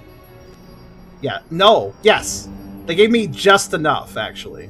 Well, I have a little bit more than just enough, but I didn't get as many. I didn't get as many spirit currents as I expected out of that, but it's fine. I got enough. That's what matters. Base attack stats. Wait, base. Wait, did you just plus 20? Yeah, I just increased my base damage again. 90 now. Okay. My crit chat still sucks, but who cares? You just casually know damage. See, this is how roguelikes work for me, guys. In the process of this playthrough, you have seen me have av runs where I picked up terrible curses because I ended up with just, like, the worst things. But then, of course, you also saw me get a run where I just get everything just working for me perfectly. This is how roguelikes work for me. Either my runs are sucky and I don't have any fun on them, or the runs are the best things ever, and I just have so much fun with them. That is how roguelikes work for me. Either they're like the best runs ever, or I hate playing the game. That is how roguelikes work for me. That is just how it is for me. Maybe it's for how everybody is. I don't know. Also, thank you for following person who did. I missed that message. Foxy Rick. Foxy Akiru. Thanks for following. Alright, what do we got? Well, this is how the good ones work. I think my favorite roguelike... Okay, so, like, you know how, like, a lot of roguelikes do limit how powerful you can get, though? Like, they'll be like, oh, well, you can't synergize those. That would just be broken. There's this one game, I haven't played it in a long time, so I forgot the name of it. It was kind of almost Metroid-like roguelike, and I really enjoyed it because it had absolutely no qualms with a multiplier stacking to ridiculous numbers. So I could just do, like, you know, with the game starting out, you're doing like 5 damage. I could, with multipliers in the right setup, do like, I don't know, 20,000 damage. It just got fucking... No, it wasn't Rogue Legacy. It was actually a much more obscure game. And I don't think it ever really got popular. I actually had a conversation with a dev. It was quite fun, though. I rather enjoyed it. I do not remember the name of it. I remember what it looks like. It's in my Steam library. But I don't remember the name. It's been a long time since I played it. I kind of beat it. I like Broken wide open, so I was kind of done after a while. But I would have to scroll through my massive games list to figure out what it was called. I can tell you what it had a guy in a yellow hazard suit. It was a Metroidvania. You kind of play as a dude in a hazard suit. I don't remember what the name of it is. If you search Metroid roguelikes, you probably can find it though. Actually, you know what? I'm going to try and look it up, because I would actually like to suggest, if you guys like a roguelike that just lets you get insanely powerful, it's a really fun power trip game if you manage it. It's not 30XX. It's much less known than these games you guys are saying. This is a game that probably a lot of you guys don't even know exists. In fact, it might be hard to find a list to that fact, too. Hold on. Environmental Station. Maybe. No. But Station might be a part of the name of it. No.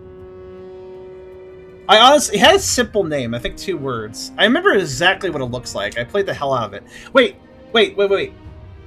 Do you guys know how to look up your games? There's a page on your account that lets you know. Oh, Foxy, thank you very much. Oh my god, what?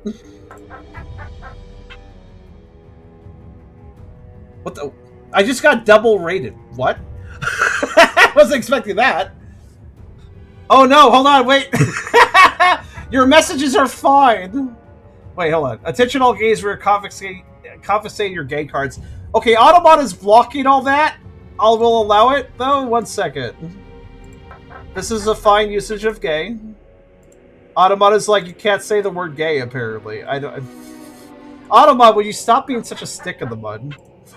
Oh my goodness. Thank you very much for rating, everyone. Both Jackal Pophead, nice to see you again, dude. As well as Fox and Raccoon. Thank you very much for following and rating and everything. Jeez Louise, I wasn't expecting that. Okay, mods, please accept the word gay until Autobot gets the message that the word gay is fine. What the hell? Also, wow.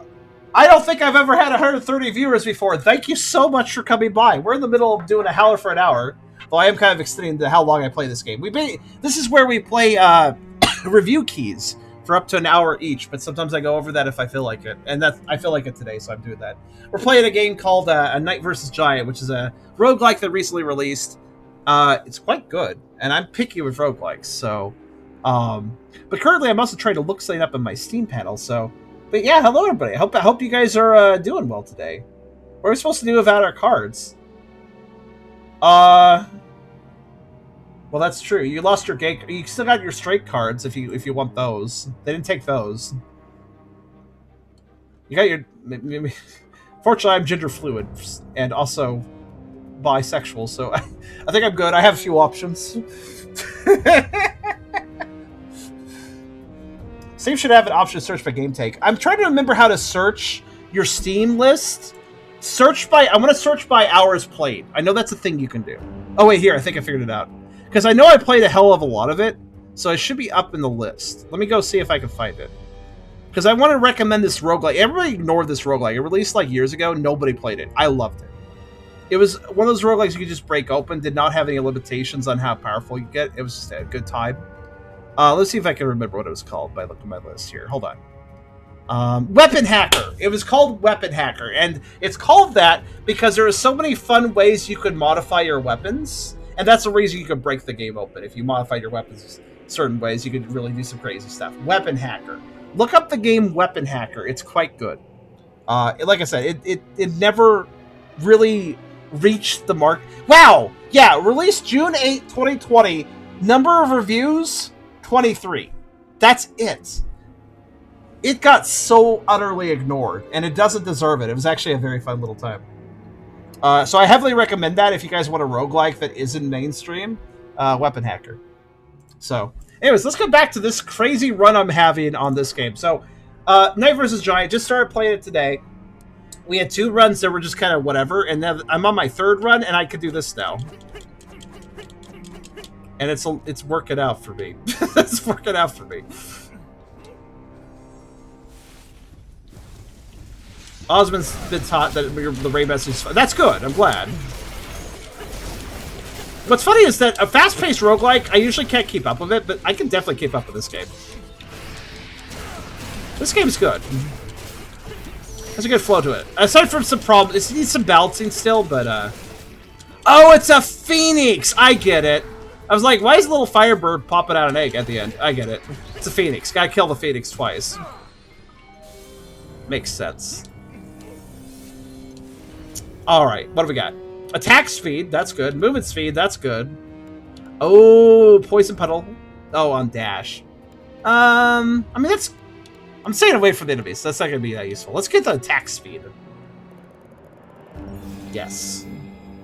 Problem with a lot of indie games is less a big name streamer plays it, they usually find a raider. And I'm not a big time streamer at all.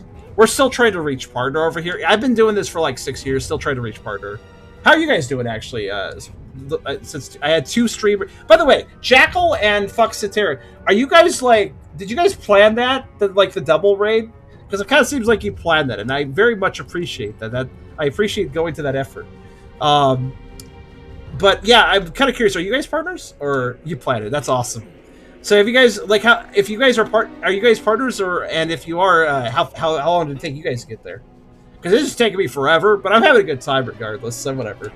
I just want to hit partners so Twitch cares about me more. Sad truth about how Twitch works. Affiliates just don't get any respect, I feel. Oh my god, there's a more adorable lizards. I want to show them off, but I'm probably going to have to murder them. There's so many adorable lizards in this. Holy shit.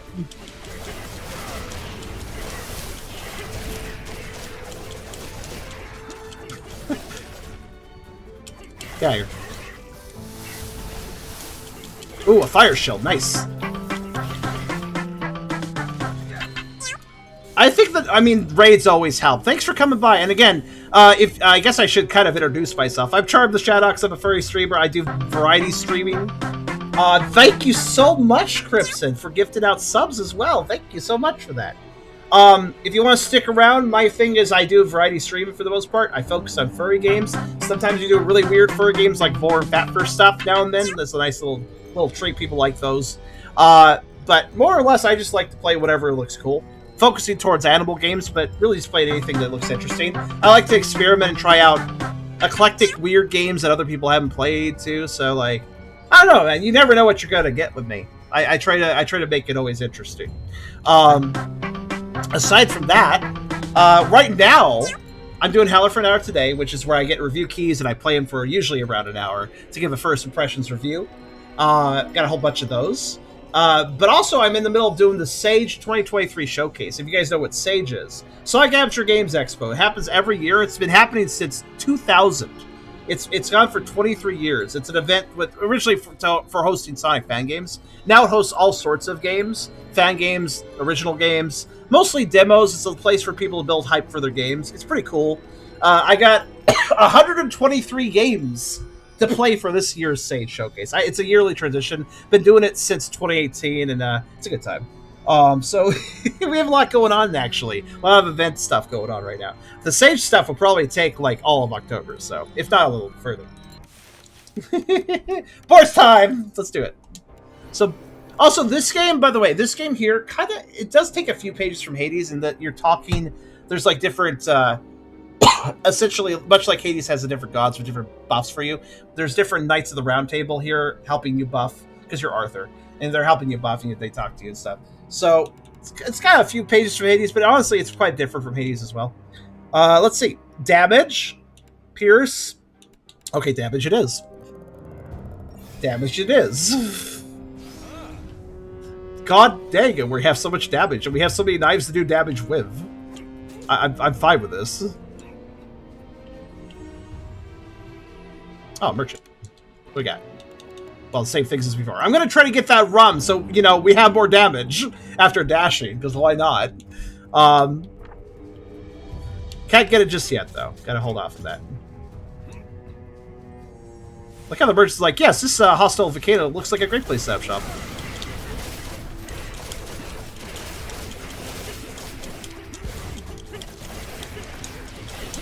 I think the lesson I've learned of this game is just keep dashing. You might dodge an attack that you didn't know was coming, so just keep dashing. Oh, what's that? Oh, a radius attack. Oh, that's what those guys do. The little beholder dudes. Okay, they're kind of dangerous. Gotta be careful with them.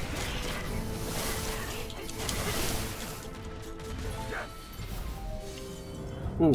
That cutscene Death of the Last Enemy almost tripped me out because I almost got hit by that fireball due to the slowdown. It's like, oh shit, I gotta dodge while that's happening. The best place to shop is wherever you happen to be. Hey, Kyrio, that's a lot of Cubones. Oh my god, you're right, they kind of are, aren't they? They do, they have a very, well, I think they're more imps, but they definitely have a Cubone vibe. How you doing, Kyrio? The gang's all here today. We're having a nice happening stream. I love the frilled lizards. I know I like decimate them immediately, but they're actually kind of adorable, by the way.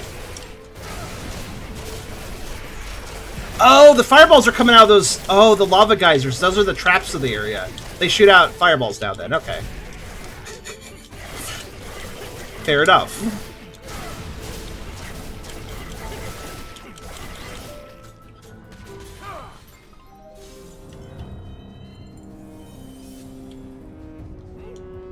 Pretty cute. This is honestly a pretty solid roguelike, Kyrie. You came into a pretty solid roguelike. I'm overplaying the hour that I usually play because I'm just having a good time. Yeah, those frilled lizards are adorable. Look at them. If you could see them amongst the murder I'm doing to them. Look at them. Look at their derpy eyes. They're like lights on nobody's home kind of eyes. Got a lot of derpy lizards. Oh god, that got hit. I finally got hit. Dang it. They nicked me. My goodness, that's a lot of enemies. That's fine. I probably left a potion somewhere. Oh, I didn't actually. Though I think I just picked one up, so whatever. I guess it works out. Overplay? I think you're going on for an hour. I knew that this game required a little more time to figure out. Think about reviewing roguelikes is if you have shitty runs, it's not really a proper like look at the roguelike. You missed some chalky banners earlier. They were so cute. Yes, some salamanders that were very, very, in a cute way, fat in a cute way. Yeah. The HP pull that causes projectile span reminds me of Hades. Yeah, Hades definitely is has some. There's definitely some inspiration from Hades in this game.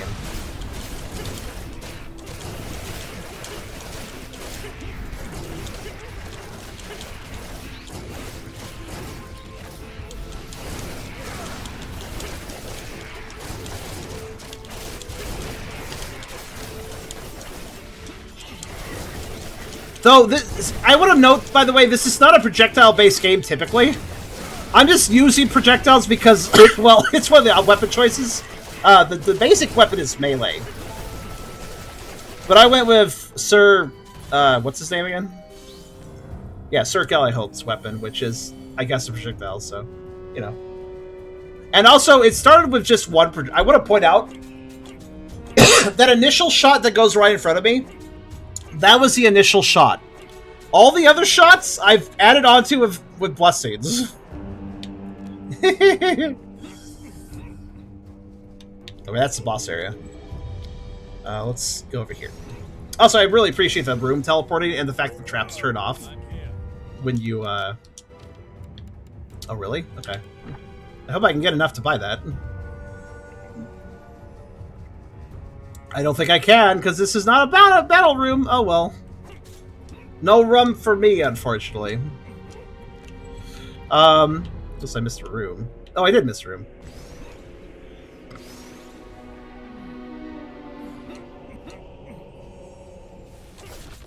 We don't do Morgana because her curses... She gives you a boon for a curse, but they're really disbalanced curses. Like, the boons are like, oh yeah, while you're in this one area, you get a buff. And then after you leave that area, you don't have it anymore. But you're gonna keep the curse regardless. And it's like, no. I'd rather not.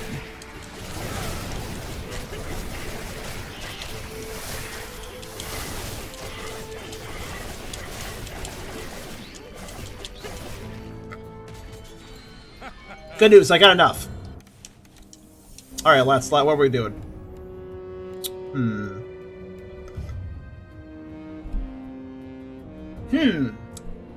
Some stun would be useful. Again, interrupted attacks. That's not a bad thing. Chain lightning. Actually, chain lightning might be more useful.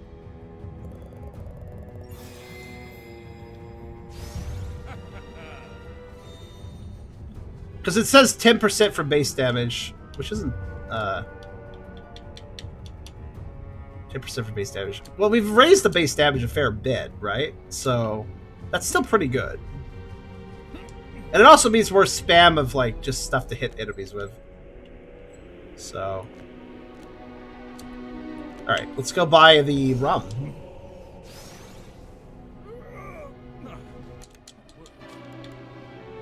So I only get bonus damage after dashing, but dashing's really easy to do, so makes sense. Okay, now I think I'm done. Yeah. So is this the last area, or is there a fourth area? I guess we'll find out.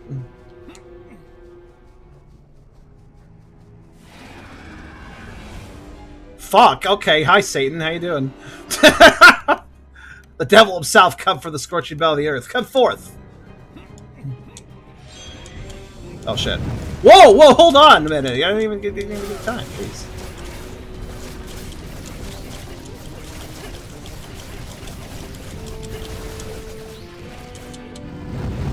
Okay, staying close to them makes the cone easier to... Oh, those damage fills. I gotta watch out.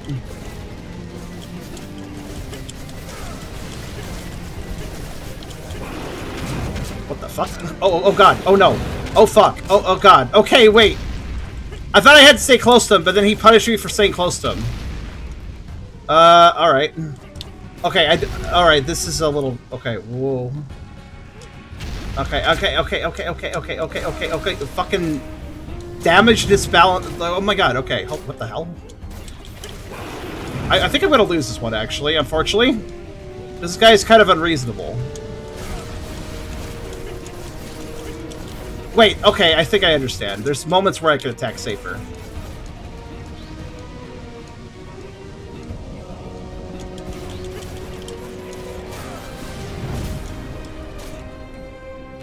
Oh, fuck. It feels like the co-attack punishes you for being distant, but other stuff punishes you for being close. That's unfortunate. Oh, come on, I was rolling out of the way. And those keep in mind, those little glowy spots, they hurt you. Like, they stay around and hurt you, so like this is actually really rough. Why did I buy potions? Oh wait, that's right, they're not instant use. They have the... I wish there was a potion you could like store. It'd be kind of useful.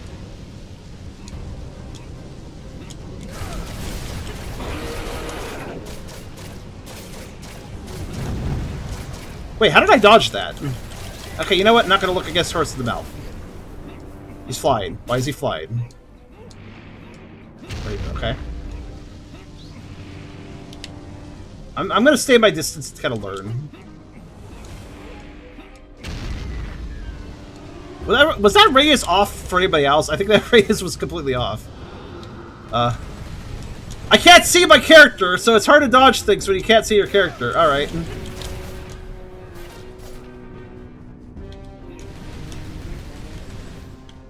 Oh god.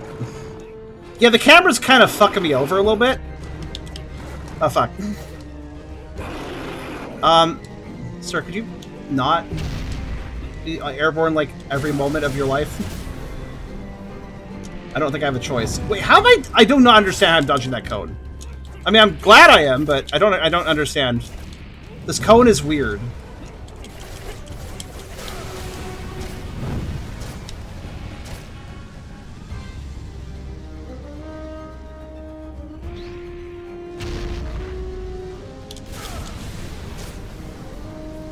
I think I have iframes when I cast Chain Lightning. Oh god. Alright, I'll just casually walk out of... fuck. The cone is a very brief hurt box. I guess that makes sense.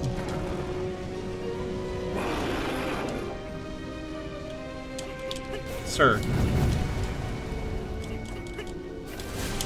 My opportunity to attack him is hard to determine. I might still win this, but it's going to be really clutch if I do. Be so much trouble, this guy. See, this is why I can't approach you. Man, can you imagine doing this melee? At least I have some range.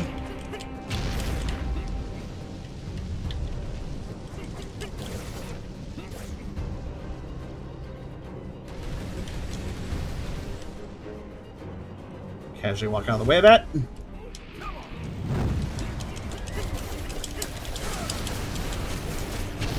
Ah, fuck! Okay, 2 HP to dream. Got it.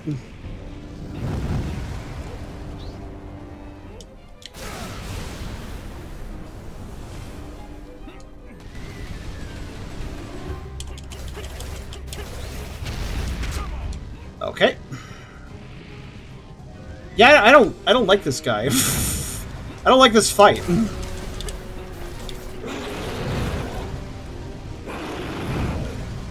He doesn't like me either, for the sound of it. So I'm probably gonna die, but I'll see if I can avoid that.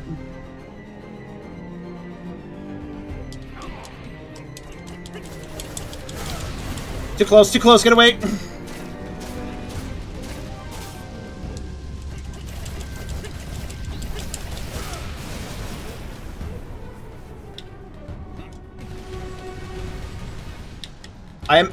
Oh fuck, I'm actually trapped! Okay. It's fine. I can't see the fireballs! Can't see anything! Okay, I'm good! Shit!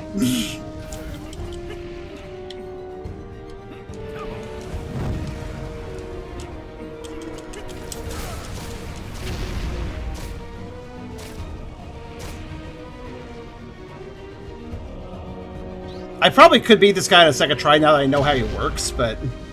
Why are you sliding around like that? What does that mean? Why are you doing that? Don't do that. That's rude.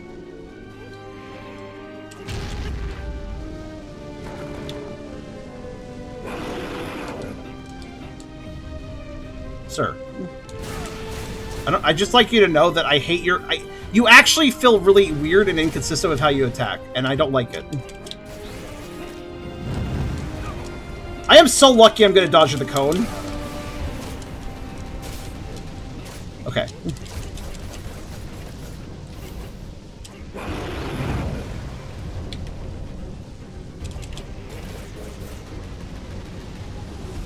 This is not good. I don't like being north of him. They'll have to do. No! Fuck! I did not expect that attack at that time. That's why I was trying to be so careful. Fuck that guy. Something was wrong with that guy. I don't know. That boss felt janky. I don't know if anybody else felt that way, but like there's some jank with that one. That boss felt inconsistent. Like when he I don't know, like when he was flying and he lands and he landed, his radius attack was not where he landed, if you noticed. It never was. So I don't know what was going on there. I could totally beat him on another run now that I know how he works, but yeah. One of the code's bugged. I kind of feel like it might be. I came close. That's a good run, regardless. A rematch is in order once I get one good night's sleep. Here's the problem, though. When I have a really good roguelike run... Oh, yeah, I got that guy. Oh, wait, he's the Mason, isn't he? Yeah, that makes sense. I wish I had learned how he worked a little earlier in my health part. If I had done that, I would have been able to conserve my health and win. Merlin, behold a curious being. It's trying to show something. They're the Mason. That explains the hammer. Ah, my king, I was about to consult you. What is their conjured out of their hand? Seems to be raw materials, my king. Oh, they could just summon raw materials. Nice. Out of nothing. Merlin, you jest. Tell me this so. You're telling me this creature possesses the power of creation? My king, had I not seen it with my own 2 eyes, I would scarce believe it either. Could it be the legends are true after all? The Regitans have not been lost in time. Regitans, the primeval sons of the architects? So you're familiar. I never knew you dabbled in theology. I might care not about the belief, my king, but lore is simply another form of knowledge. Given we're seeing a surviving specimen of the species in the flesh, suffice to say this piece of lore can be called history. The Regitans are so ancient they are almost beyond history, but I get where you're coming from. It's said they were created by the architect of the dawn of the universe to help streamline the whole process of creation, so it's befitting they too have the power of creation up their non-existent sleeves. What happened to them after the world was finished? Their job was done. They were allegedly discharged. That's theological speak for being divinely eradicated, isn't it? So we have our hands on our hands. The only remaining survivor. Seems like the architect was a bit sloppy this time. What does it say? Merlin, I'm very moved by your trust in my piety, but I do not speak the language of the divine. I wonder if you could decode this too. This is just how they talk. Also, I like how he's specified as blue Regitants. There's probably others. It does seem like he's denying your claim. Either he's angry or you're calling our creator and savior sloppy, or there might be other survivors out there. It's imperative you rescue them. Yeah. So what do you care about the service of the creator? My king. This creature just broke the law of conservation of energy in front of our very eyes. They'd be a priceless asset for us to have. If you're going to manipulate the divine service for your own scheme, Merlin, know that my blade is pointed at you. Have you taken leave of your senses, your majesty? Camelot is barely a pile of rubble floating in space right now. With their powers, the Regitans can help with the rebuilding. But, my king, we owe it to these people to restore their homes. Fine, but save your experiments until we can reassess our position. You have my word. Little one, do you hear us? We humbly request your help. Is this acceptable to you? I guess so.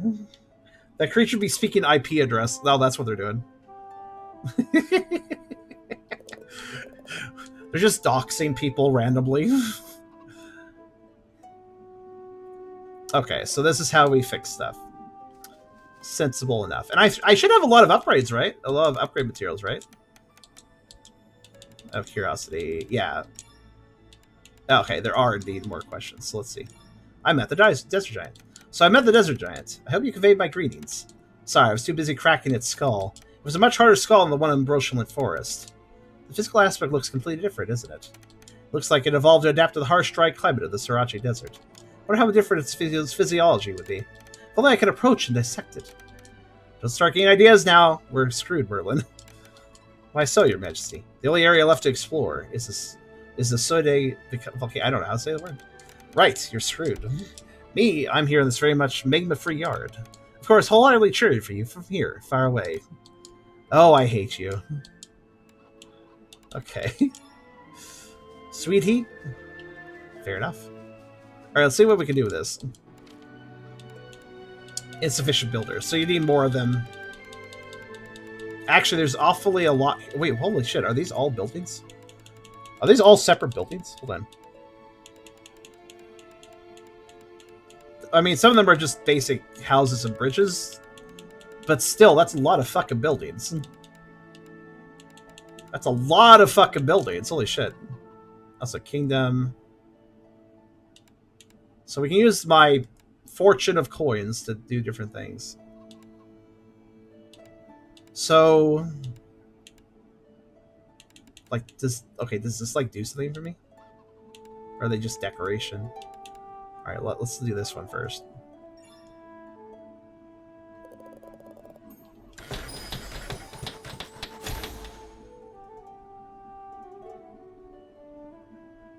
You can only acquire one NPC per run? Maybe. That could explain it. Because I didn't find anybody at the volcano, you notice that? Okay, before I buy more stuff there, I can help you upgrade it. Okay, how are you doing? Ready to serve you in Camelot, Your Majesty. I have no idea what's happening in this kingdom, but I trust you and the High Wizard will have it under control. I require your services. Let's see here. Well, that's a fairly obvious, like, upgrade. Also, look at this. 947 out of 50. Yeah, I think I have enough to upgrade. So you gotta, like, level up the weapon, and then you can spend to upgrade it. Okay.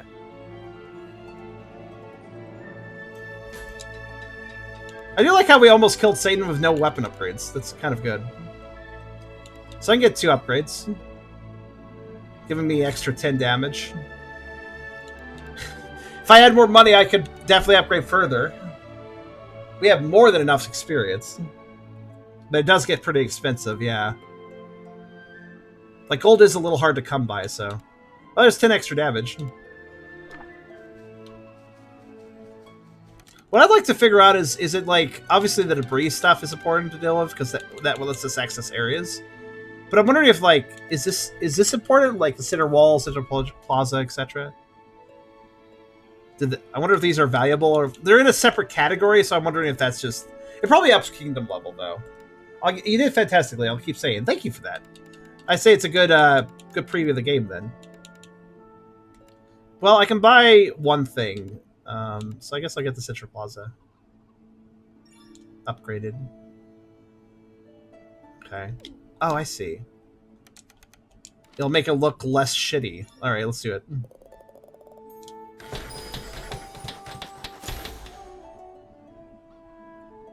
Okay. Well, it looks less shitty now. I noticed that the kingdom level did not go up when I did that, though. So, I wonder if it's just aesthetic. To make Camelot not look like a piece of shit, basically. I wonder. But this is a good stopping point, I'd say, for this. The quest list now says... recruit the stonemason, recruit the hunter, recruit the librarian. Yeah, you're probably right about 1 NPC per run. That would make the most sense. Is this a demo? No, it's a full game. Or, well, it might be an early access. I'll double check. This game does actually have a demo, that's true. So if you want to check it out for yourself, fill out plays, you can do that for free. It's nice to see demos. You don't see demos very much these days. This game is fully released. It has recently released, though, too. 5th October, so it's been out for literally 3 days. And I definitely think it needs some balancing still. They know that, too. They're aware of some balancing that needs to be done. So, they are probably going to do that. And they'll probably be a little better cleaned up in a bit. Because, yeah, it did just release, so expect some lack of polish here and there. But it is a full release. It's not in early access. I just checked that. So, yeah, it is a full game. But, yeah, that was Knight vs. Giant, the Broken Excalibur. That's a little bit longer than an hour, but, you know, we had a good time. And it was worth checking out. I hope you guys enjoyed that. I'll probably come back to this. I don't know if this is another Howl game. I'm not really sure. I might just play on my own. I'll have to think about that a bit. But this is really solid. I'm having a lot of fun with this. As far as roguelikes go, this feels like one of the more solid experiences in my personal opinion, with me and my pickiness. My particular pickiness with roguelikes. I have to say I like this one. I do think that final boss fight we were doing, kind of janky. Feels like it needs a little more polish. It felt like it wasn't quite tight enough. Like I felt like I couldn't quite understand what attacks were happening. I also will complain that if you're north of the giants, well, you do have a small circle of vision, where if your character is blocked by the giant's graphic, you are able to see yourself. But it's a very small radius, and sometimes there were damage effects behind the giants, and I would just run into them because I couldn't see them coming. So I would actually like heavily suggest to the devs where if you go behind a giant, instead of just there being a little circle, a little completely transparent circle to see your character, I would say the giant should go 50% transparent, and you can just see behind them.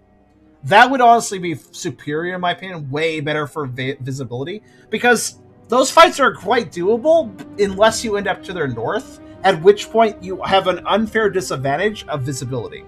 So I think that the giants should honestly just go semi-transparent. But aside from that main quibble, which I do think is a mechanical significant mechanical problem. I think this is pretty good. So, that was Knight vs. Giant, the Broken Excalibur. I might come back to this, might not. We'll see how it goes. I hope you liked it.